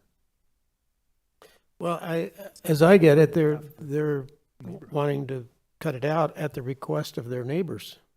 Their neighbors are asking them not to put it in because they feel it would give too much access to their lake. Mr. Chair, I appreciate the clarification, and I think I grasped that. My concern is our authority and the master plan. Do we need to have some kind of a change to the open space master plan in order to approve this project without the second stipulation? Ms. Perry? Chairperson Crowe and Commissioners, as the stipulation indicates, the primary reason for the stipulation, it goes back to is within line of the Open Space and Trails Master Plan, but also give consideration when you look at the general plan. Another example would be the bicycle transportation plan. Those are guiding tools of how the city sees the trail should be located with those open spaces. So as staff went through the formal review process, staff also reached out to Parks and Recs, and I also spoke to the director of that department just to reconfirm that based on that master plan, that it was the city staff's position that the trail should be incorporated with the development. So that's the reason why staff has that stipulation as part of this application. Another point, just for consideration, when we look at the project in its entirety, we're looking at the trail in a sense of how does it benefit the community at large. So there's an apartment complex that's already existing that potentially could benefit from that trail. There's a church that is there that potentially could benefit from that trail. There's residents and business owners that provide services in the area who may benefit from that trail. So from staff perspective, looking at the tools that we utilize for sound development, for sound principle in planning, as well as consulting with the Parks and Recs department, along with their tools, is the reason why staff believes the stipulation is appropriate. Ultimately, Planning Commission will have to make a determination based on the information that's being presented before you this evening. Now I'm really confused. So the master plan, we have the authority to just brush that aside? Chairperson Crowe and Commissioners, if you are under the impression that there are sound reasons not to recommend the application with stipulation number 2, then you have the authority to make a motion to vote for that recommendation to be forwarded to council. Again, the plan is like the general plan that we utilize. It's a guiding tool in the sense of saying how open space and trails should be. And it is staff position based on the adoption of that master plan. Our recommendation is that the development should comply with that approved master plan.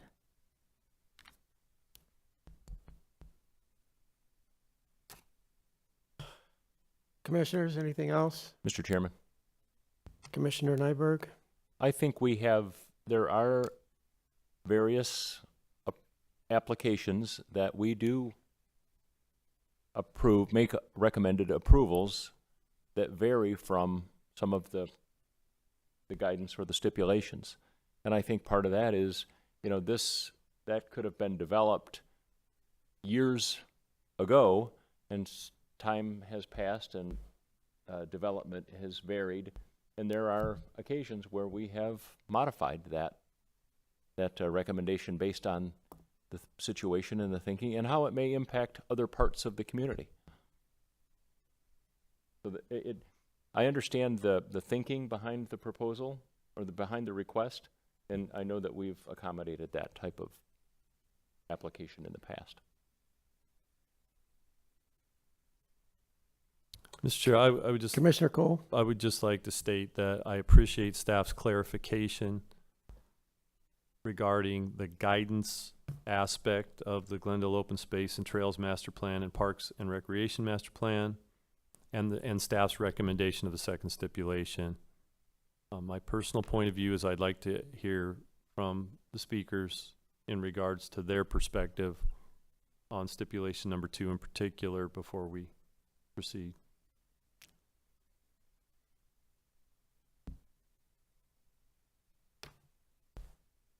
Okay. Thank you, Mr. Greathouse.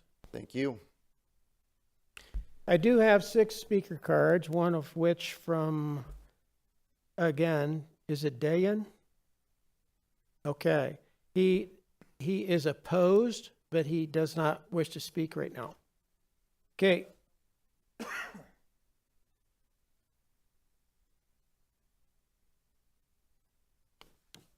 Says, I do not wish to speak. You want to speak? Come up.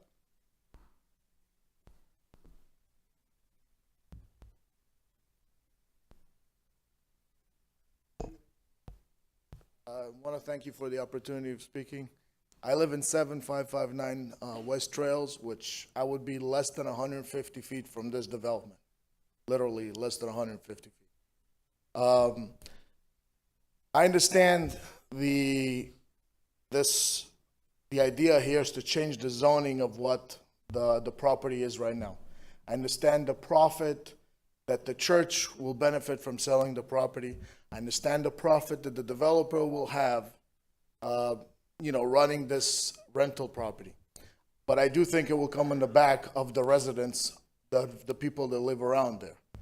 Other than the fact that, for the next 2 to 3 years, the entire community will have dust, environmental, a million different things that can come up, and noise and stuff like that. But I do think that this location is a very unique location that will actually cause a lot of problems. We're literally off 75th and Rose Garden. There's a wash to the west. So there's no way that a car can go across and have 2 different exits or anything like that. So we'll literally have to go through one side and out the same exact road. At 368 apartments, we're talking about 2,500 to 3,000 cars running in and out between deliveries, residents, employees, so on and so forth.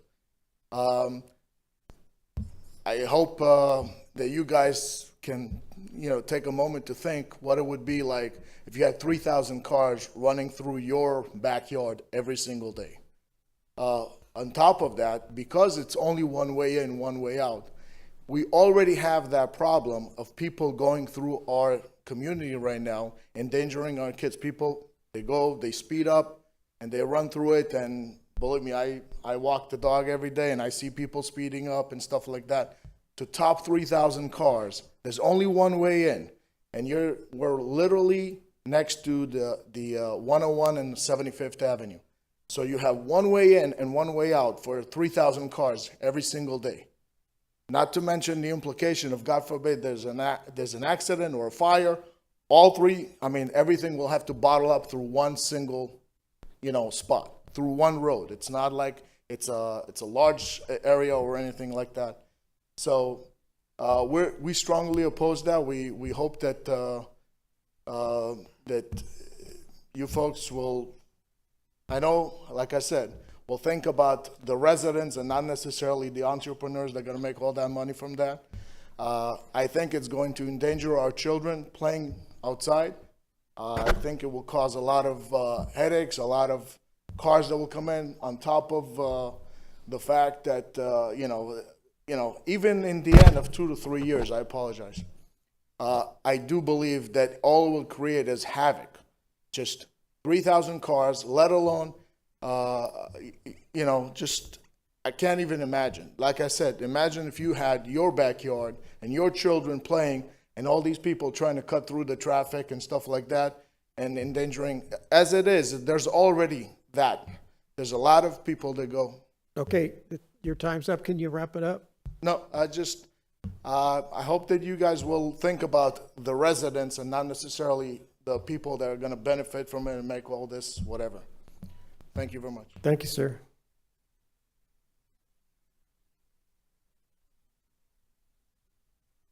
Okay, Mr. Vitri?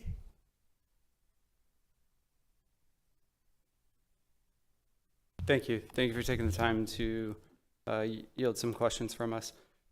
My name is Jeff Vietri. I'm a third-generation Glendale resident of 37 years. Yes, I've spent my entire life. Your address, sir? 7529 West Trails Drive, Glendale, 85308. Thank you, sir. Resident of Glendale for 37 years. I've spent my entire life living in the city of Glendale and chose to raise my fourth generation here as well. Our neighborhood is a unique neighborhood with 84 homes between 75th Avenue and the Wash and between 101 and Deer Valley.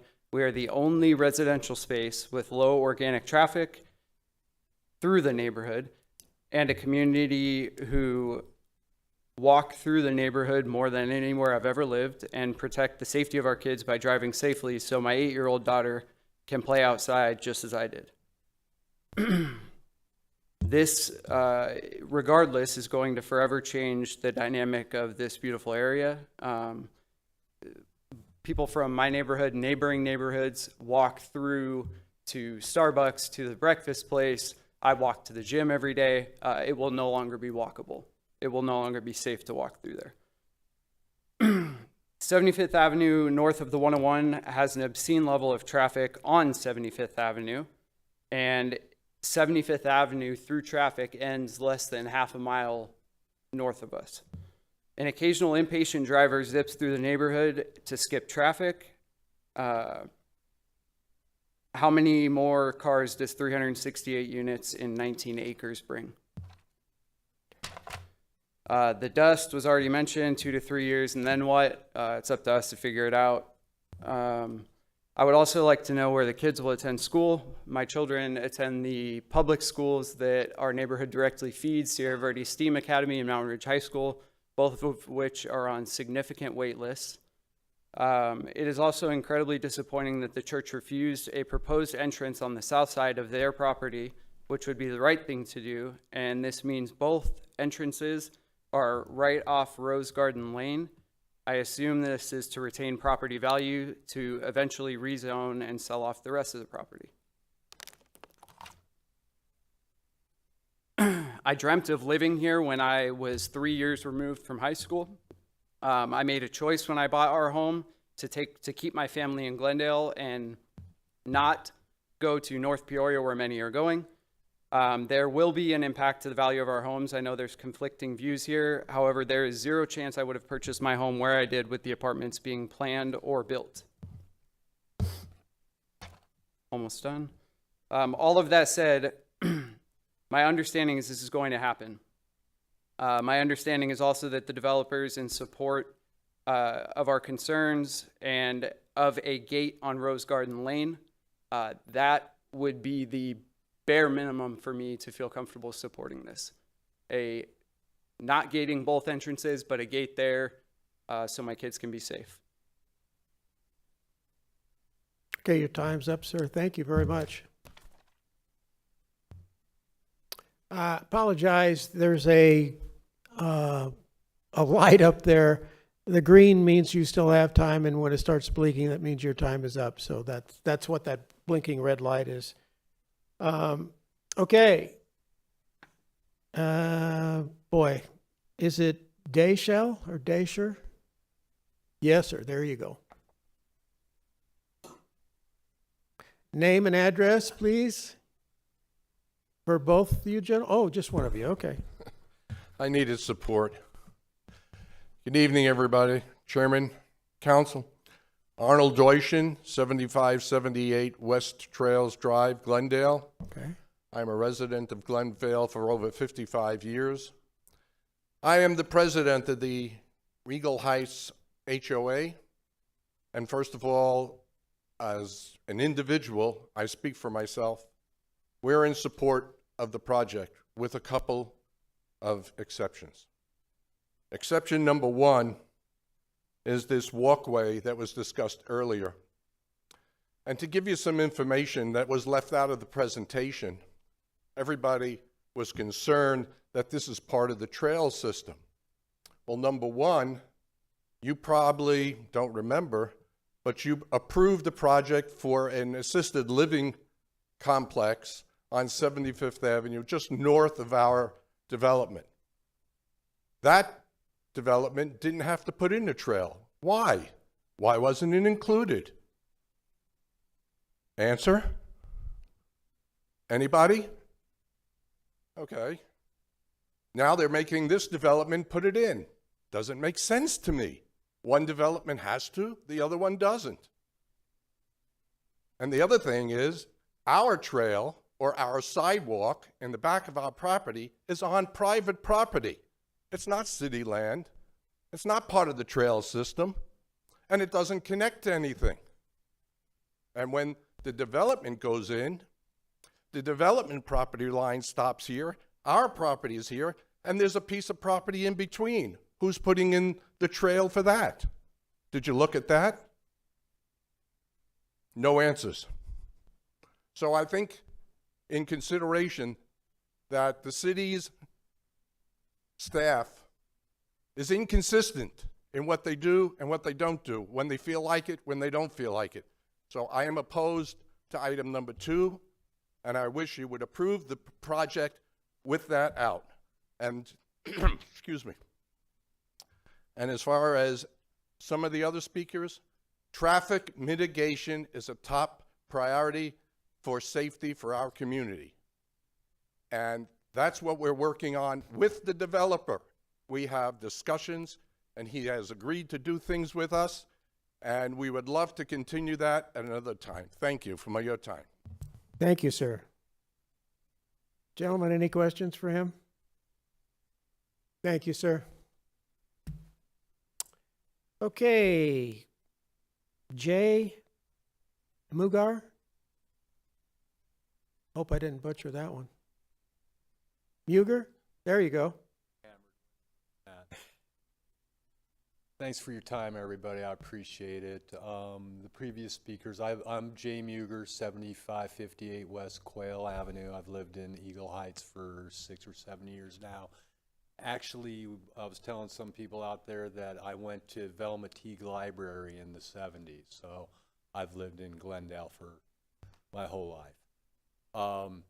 The previous speakers pretty much summed up everything that I could say. I really don't have a whole lot. I kind of came late to the party on really realizing what was going on here, so I don't really want to get up here and speak too much in depth, but just to know that I support what everybody was saying here, and we do understand that this is an inevitability.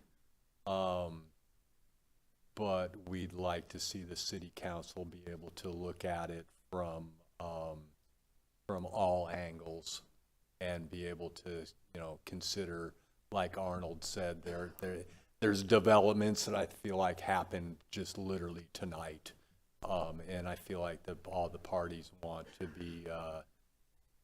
be considered and heard. So I appreciate your time. Thank you very much. Thank you, sir. Mr. Newhouse.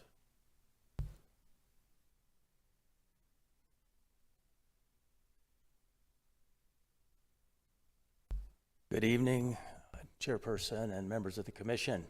Ron Newhouse, it's from 7560 West Trails Drive in Glendale.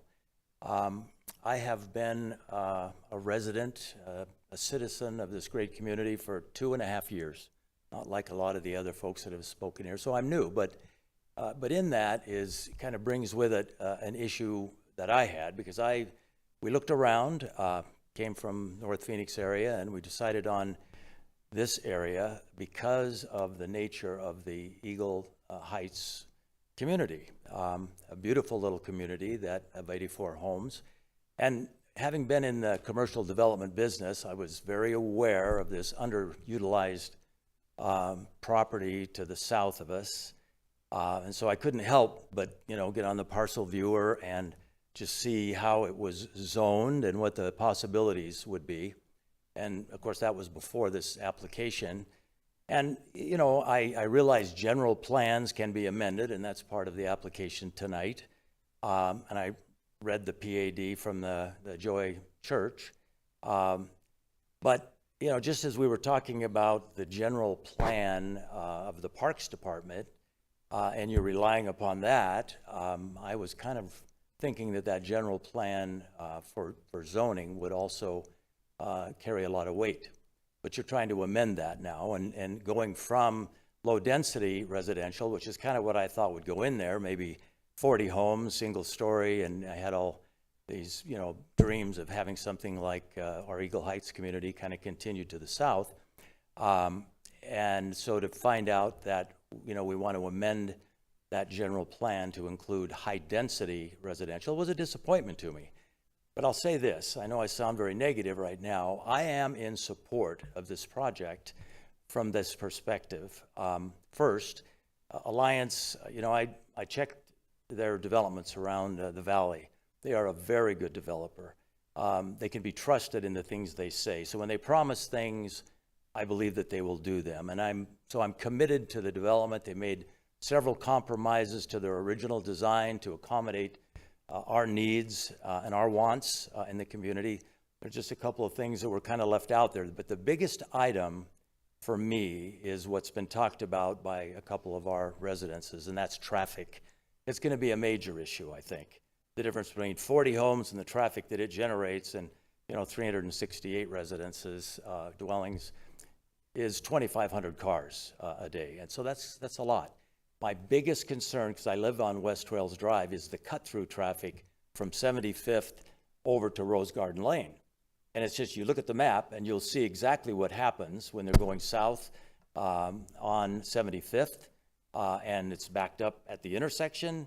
I would do it. If I was in another community, I would do the shortcut and go through Firebird and over to this new community that's built there. So that is our concern. And so mitigation of that problem has been a big discussion in our local meetings. And I see the light blinking. I think I'm probably done. But so we have talked with the applicant about helping us, with that mitigation. They've been very supportive. So we think we have a way to do that. We're going to need some help from the city to get that done. We have some plans. So subject to traffic mitigation, I'm done. We would be in support of the application. Thank you, sir.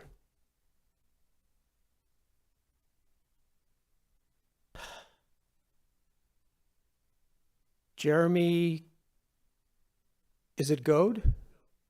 I got it right. Good evening. My name is Jeremy Goad. I live at 7566 West Trails Drive in Glendale. I have been in Glendale for a very long time. I went to Apollo High School. I now practice law in our city of Glendale. Just kind of reinforce what my neighbor directly to the left of me, Ron Newhouse, was saying, is that my biggest issue is the traffic, and the applicant has been very supportive in our ideas to mitigate the traffic. I think there will be a serious problem with cut-through traffic from 75th Avenue down to 75th Drive to avoid the light at Rose Garden and 75th Avenue, as it is a problem already without the development being in yet. So we're going to be back here soon, and we're going to ask for some traffic mitigation, and we would just hope that you remember tonight and give us some leniency as far as helping keep our community safe from the cut-through traffic. The second thing I want to talk about there's been a lot of talk about connecting the trails to our trail. Please understand that the walkway on the west side of our property next to the lake, it's our property, it's private property, and all the homes that back that have view fences so they can see the lake. There is a huge problem now with people entering our property, trespassing and stealing fish from our lake that are there to support the waters. We would be appreciative if the board did not approve the second contingency and accepted it as it's submitted without that. Thank you. Thank you, sir. Okay, would the applicant like any closing statements?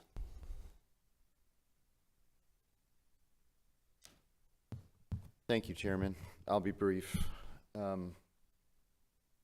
These concerns are not new. We've been talking about these issues that come along with new development. Doesn't matter if we're talking multifamily or commercial development or medium density single family homes, they bring changes. So we've been working with the neighborhood and the council district office and staff on finding solutions for these. And that's partly why there's a secondary access point that can divert traffic away from Rose Garden Lane. We have a professional traffic engineer on our team who's prepared a traffic study, been submitted, reviewed by the city's traffic engineering department and approved. So the professionals don't find there's a capacity issue on Rose Garden Lane, and they don't find that there's an issue with level of service at the traffic signal that's at Rose Garden Lane and 75th Avenue. I'm not an expert, but they are. We asked for the approval or the recommendation of approval tonight without stipulation number 2 in honor of our agreements and discussions with the neighbors. And then there was a comment about where do the kids attend school. We've been in contact over the past 4 months or so with the Deer Valley School District. Negotiations and discussions are ongoing. Written agreements have been passed back and forth. The ball is currently in the school district's court to get back to us on that agreement. But those discussions are ongoing. There will be an agreement in place, and I believe it will end in a statement that there is adequate school capacity. That's all I have, Mr. Chairman. Do you have any questions for me? Gentlemen, anything for Mr. Greathouse? Commissioner Gears? When the school bus typically, well, thank you for your presentation. I thought it was very good. But when school buses typically go to the place, they don't drive in communities. They'll stop out on Rose Garden Lane. And it's hard for school bus to make a U-turn on Rose Garden Lane. I just wonder how any of those students are going to get picked up. And where is your second access to 75th Avenue, or is it just to Rose Garden? Very logical question there. I'm not a school bus expert. I don't know school bus routes, but they probably won't drive down to the cul-de-sac. They would probably have a bus stop that's further east on Rose Garden Lane that's not right out in front of the community. But that's an entire guess based on where my kids have been picked up in the past at various places I've lived. And then your question regarding secondary access, it's labeled on here. That access point goes out through the Dream City parking lot drive aisle and connects to Joy Boulevard, which is the north-south shared access drive through that the commercial businesses use, the church uses, and the school uses. So it's not used very much. So there's access through there that can take a driver down to Aspera Boulevard, which is the next street down south of Rose Garden Lane, and there is an existing traffic signal at that location. Those residents have 2 options to get to 2 different signalized intersections that are very well controlled. All right, and I just have a concern about no no exit on the south of the property. That just seems like if there's an accident on the front of Rose Garden, nobody can get out of that community. My So- description might not have been very good. Let me try to use a visual aid. Okay, Secondary access is here. Joy Boulevard is here. And you can access Aspera Right. Boulevard through here. And there's a existing signalized intersection here. The other option is to go out the main entry, east on Rose Garden Lane, down to the existing signalized intersection here. So there's two ways to get out at two different signalized, access controlled.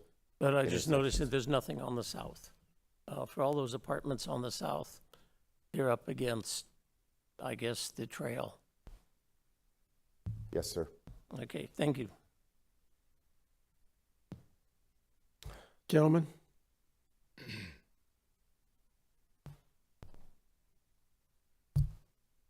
Thank you, sir. Thank you.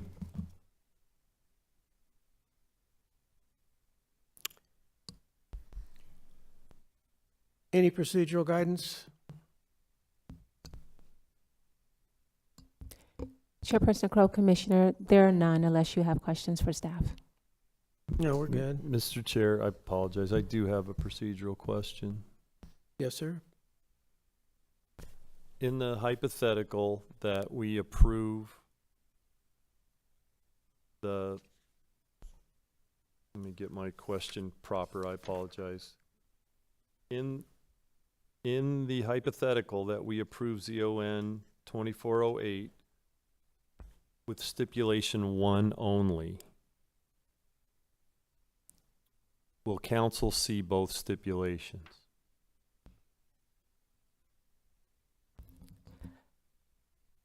Chairperson Crowe, Commissioners, council would see both stipulations because the Planning Commission staff report will be attached. However, the presentation will be presented before City Council based on the recommendation that came from the Planning Commission.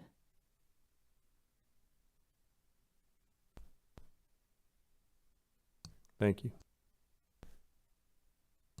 Commissioner Hooper?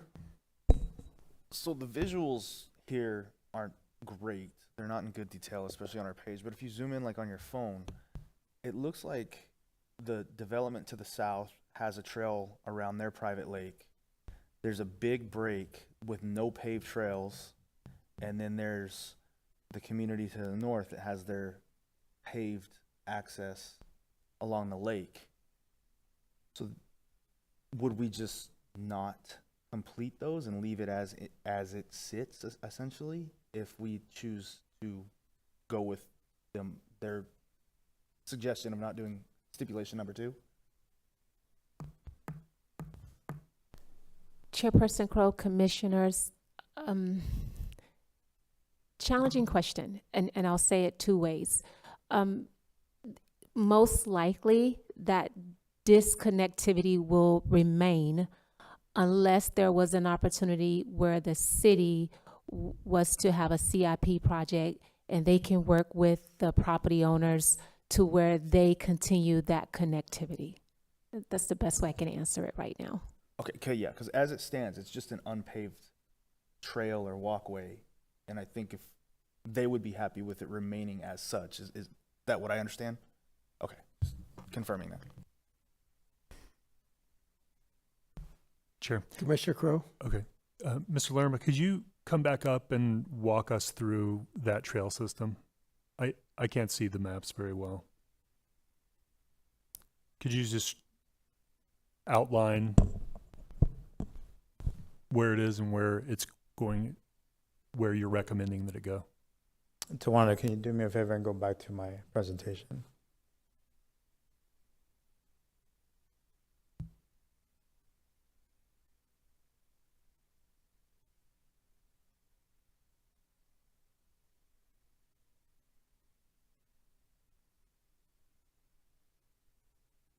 Okay. So when we start off on Deer Valley Road, right? Through the, I don't think the commission ever saw the master trails plan, but let me show it. So we speak. So this is the open space and trails master plan. As indicated as dash area, it is identified as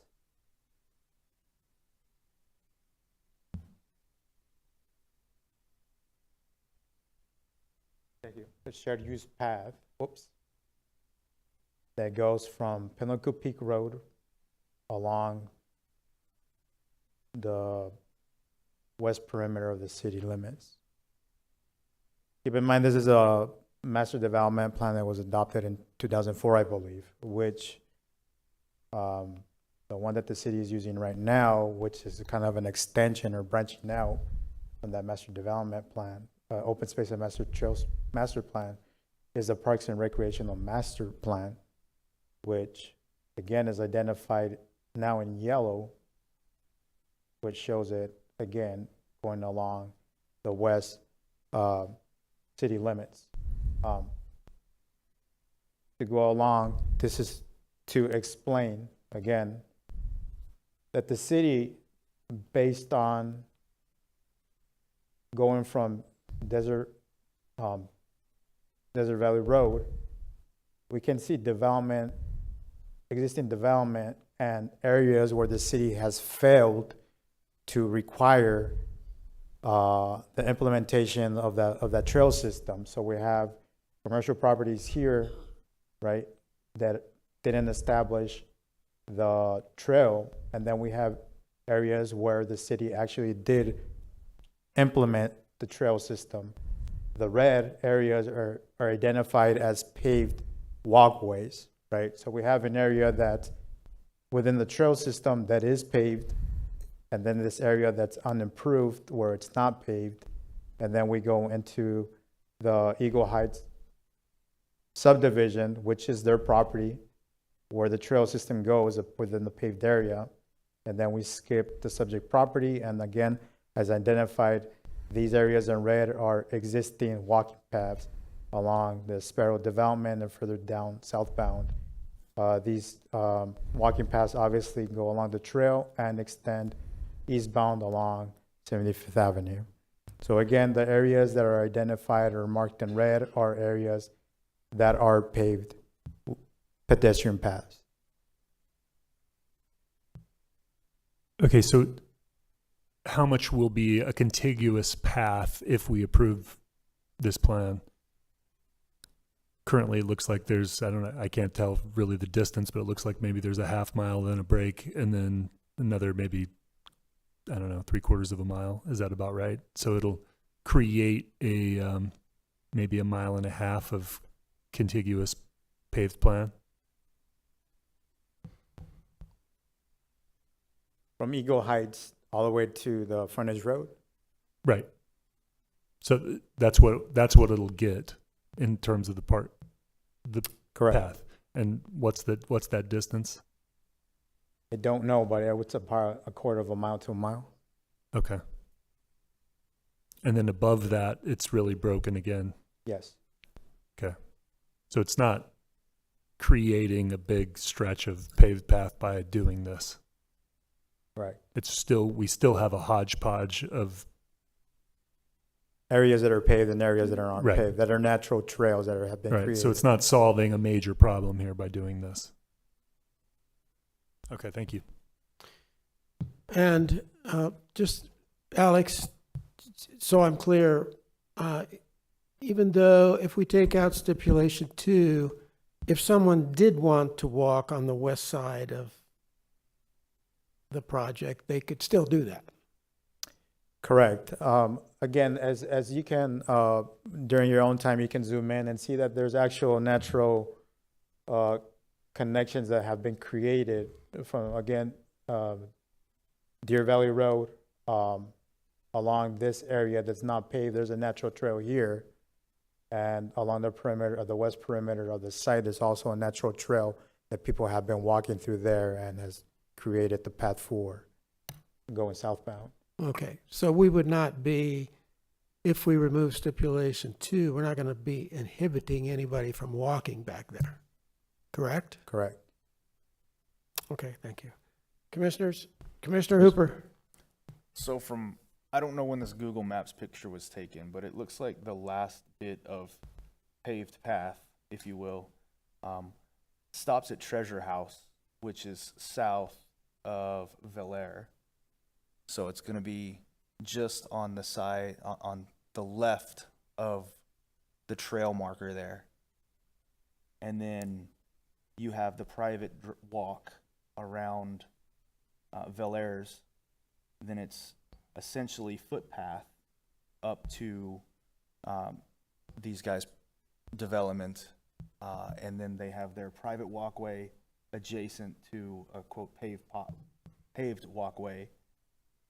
And then there's this lake to the north that it doesn't look like belongs to them, but has trails around it as well. So again, I think it's not going to inhibit anybody from being able to enjoy the recreation there. That's my sense anyway. Commissioners? Chair, nor is it going to be able to create some extended path that a bicycle riders could use. It's not changing anything. Right, you're not going to take a road bike on it, but you could definitely take a mountain bike. Right. Mr. Chairman, if you look at the development of that area from Deer Valley down to the 101, there's a variety of different buildings. At the very corner of Deer Valley and 75th, it's doctors or medical offices. Then there's an insurance company, and then there's a living facility for elderly folks. It's very, the development is not, it's not a residential development area where you would think that supporting walkways or parks or city use of that land is beneficial. It's very rough and poorly put together. If you wanted to go to that area and ride your bike or go for a walk, I'd probably suggest you go on the west side of the river and use that land that the city of Peoria has developed. That's a development. And if you get on that area, you can spend a lot of time walking around your bike. It's been developed very well. But the development on the east side of that river by the city, in the city of Phoenix, it's just a kind of a mix and match. I don't mean mix and match poorly, but to support the development of walkways doesn't really make a lot of sense. I understand the city's goals and their plans, but to implement a walkway from Deer Valley down to the 101, it just doesn't add up. That's my opinion. Mr. Chair. Commissioner Cole. Here's my concern. I believe on a GPA and the ZON, we are recommenders to the council. Am I correct, Counselor? In the hypothetical scenario I mentioned before, where we only approve one of the stipulations, then that's the recommendation that will go to council, and that's what will be considered by council. They won't have stipulation 2 to take action on, unless I'm mistaken. If stipulation 2 was a consideration council was interested in, then their only action to take would be to reject the project and have them go back to the drawing board. Am I mistaken? Ms. Perry? Thank you, Chairperson and Commissioners. If the commission provided a recommendation to be forwarded to the City Council to include both of the stipulations, the council would make a final action to either keep the 2 stipulations or approve it with just 1 stipulation. It doesn't necessarily have to fail. Mr. Chair, through the chair. Ms. Perry, I understand that. My hypothetical was if this body only approves stipulation 1, then council cannot consider stipulation 2, even if it's in the packet. That's my concern, is that the final determining body won't be able to consider stipulation 2 if we don't forward it to them. Now, if I'm mistaken, then that would be a big help for me. Chairperson, Commissioners, 1 second, please.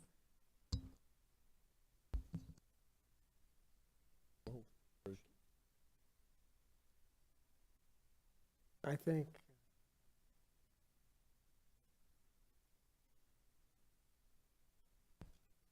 just if we take it out.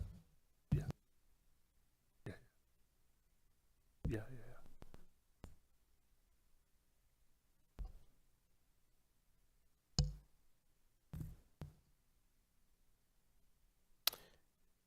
May, Ms. Perry? Okay, thank you. Chairperson and Commissioners, the way staff should be presenting the case is we would give a summary of the case, and then we would summarize what happened before a planning commission. So staff would say that it was presented before a planning commission with 2 stipulations, and we could say what those 2 stipulations were, but the recommendation came from planning commission with the recommendation for approval with the 1 stipulation. In that situation, city council, one would see the document from the planning commission staff report. They will also hear in the presentation and in our council report saying that planning commission made a motion and a recommendation for approval with just 1 of the stipulation. So hypothetically, because council would still have it in their packet and we would mention it, if they so desire to opt to include stipulation 2 back into their final determination, they could. But ultimately, we will be given the recommendation that came from the planning commission. Through the chair, Ms. Perry, that's very helpful information. Thank you for the clarification. The bottom line is if they want to put it back in, they can. Commissioners?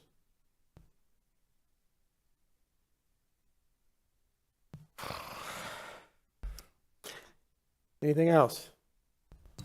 Commissioner Hooper?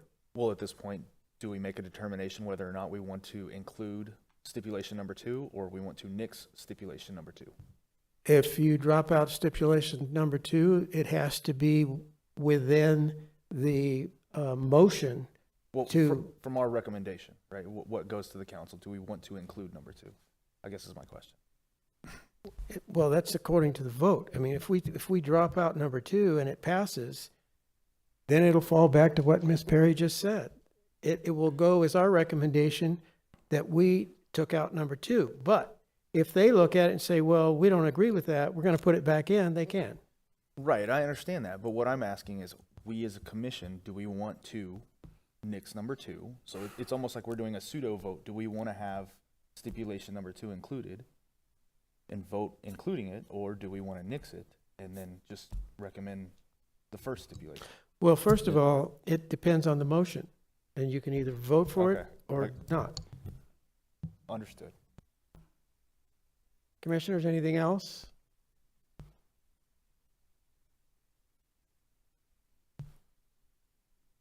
Okay, the public hearing for case number GPA 2404 and ZON 2408 is closed.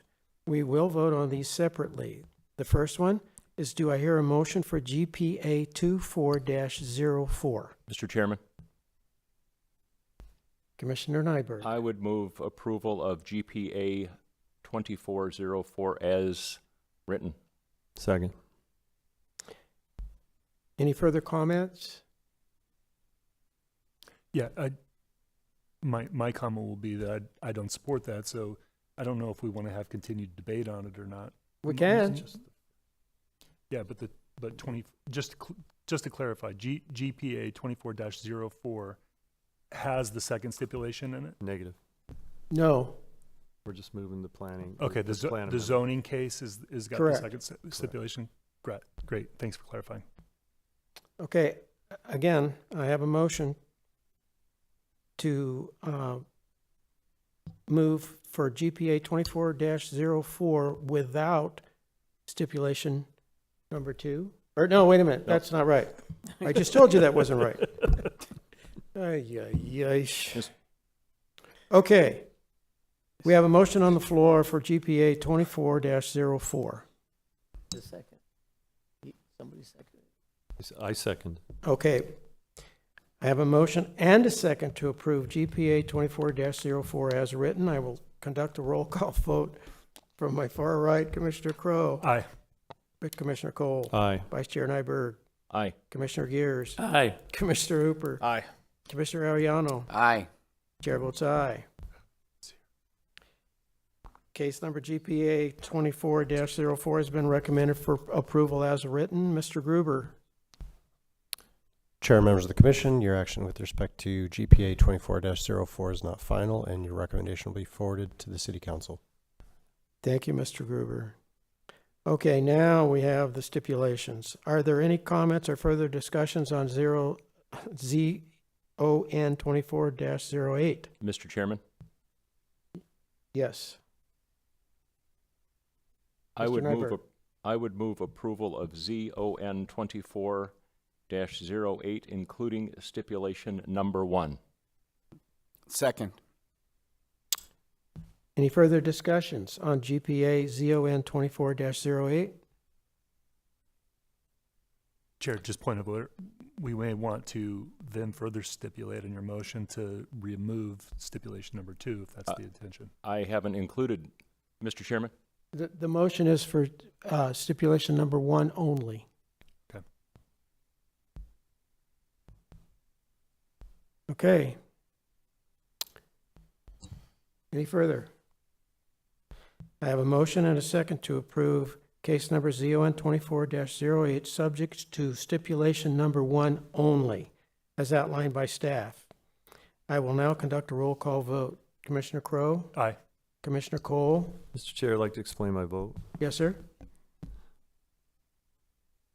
I think it's important that the developer and the community to the north are working together and have an amicable relationship regarding stipulation number 2. I find it challenging. This is only the start of my 3rd term, so I haven't seen everything. Obviously, I ask a lot of questions, and I appreciate staff's indulgence. It seems to me this is a significant issue for this development, and I would have wished that staff could have come to terms on this a little differently and presented it in a way that didn't cause so much confusion up here for us. And I apologize for the editorialization, but based on the explanation to me that council, the final determiner, will still see stipulation 2 in the information packet, I vote aye. Vice Chair Nyberg? Aye. Commissioner Gears? Aye. Commissioner Hooper? Aye. Commissioner Ariano? Aye. Chair votes aye. Case number ZON 24-08 has been recommended for approval subject to stipulation number 1 only. Mr. Gruber? Chair and members of the commission, your action with respect to ZON 24-08 is a recommendation that will be forwarded to City Council for further consideration. Ms. Perry, is there any other business? Chairperson Crowe, Commissioners, there are none. Are there any staff reports? There are none. Are there any commission comments or suggestions?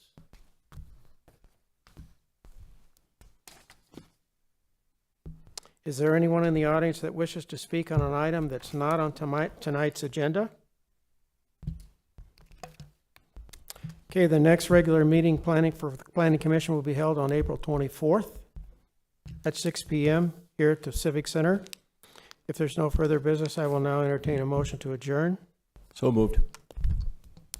Second. I have a motion and a second to adjourn. All those in favor say aye. Aye. Aye. Aye. We're adjourned.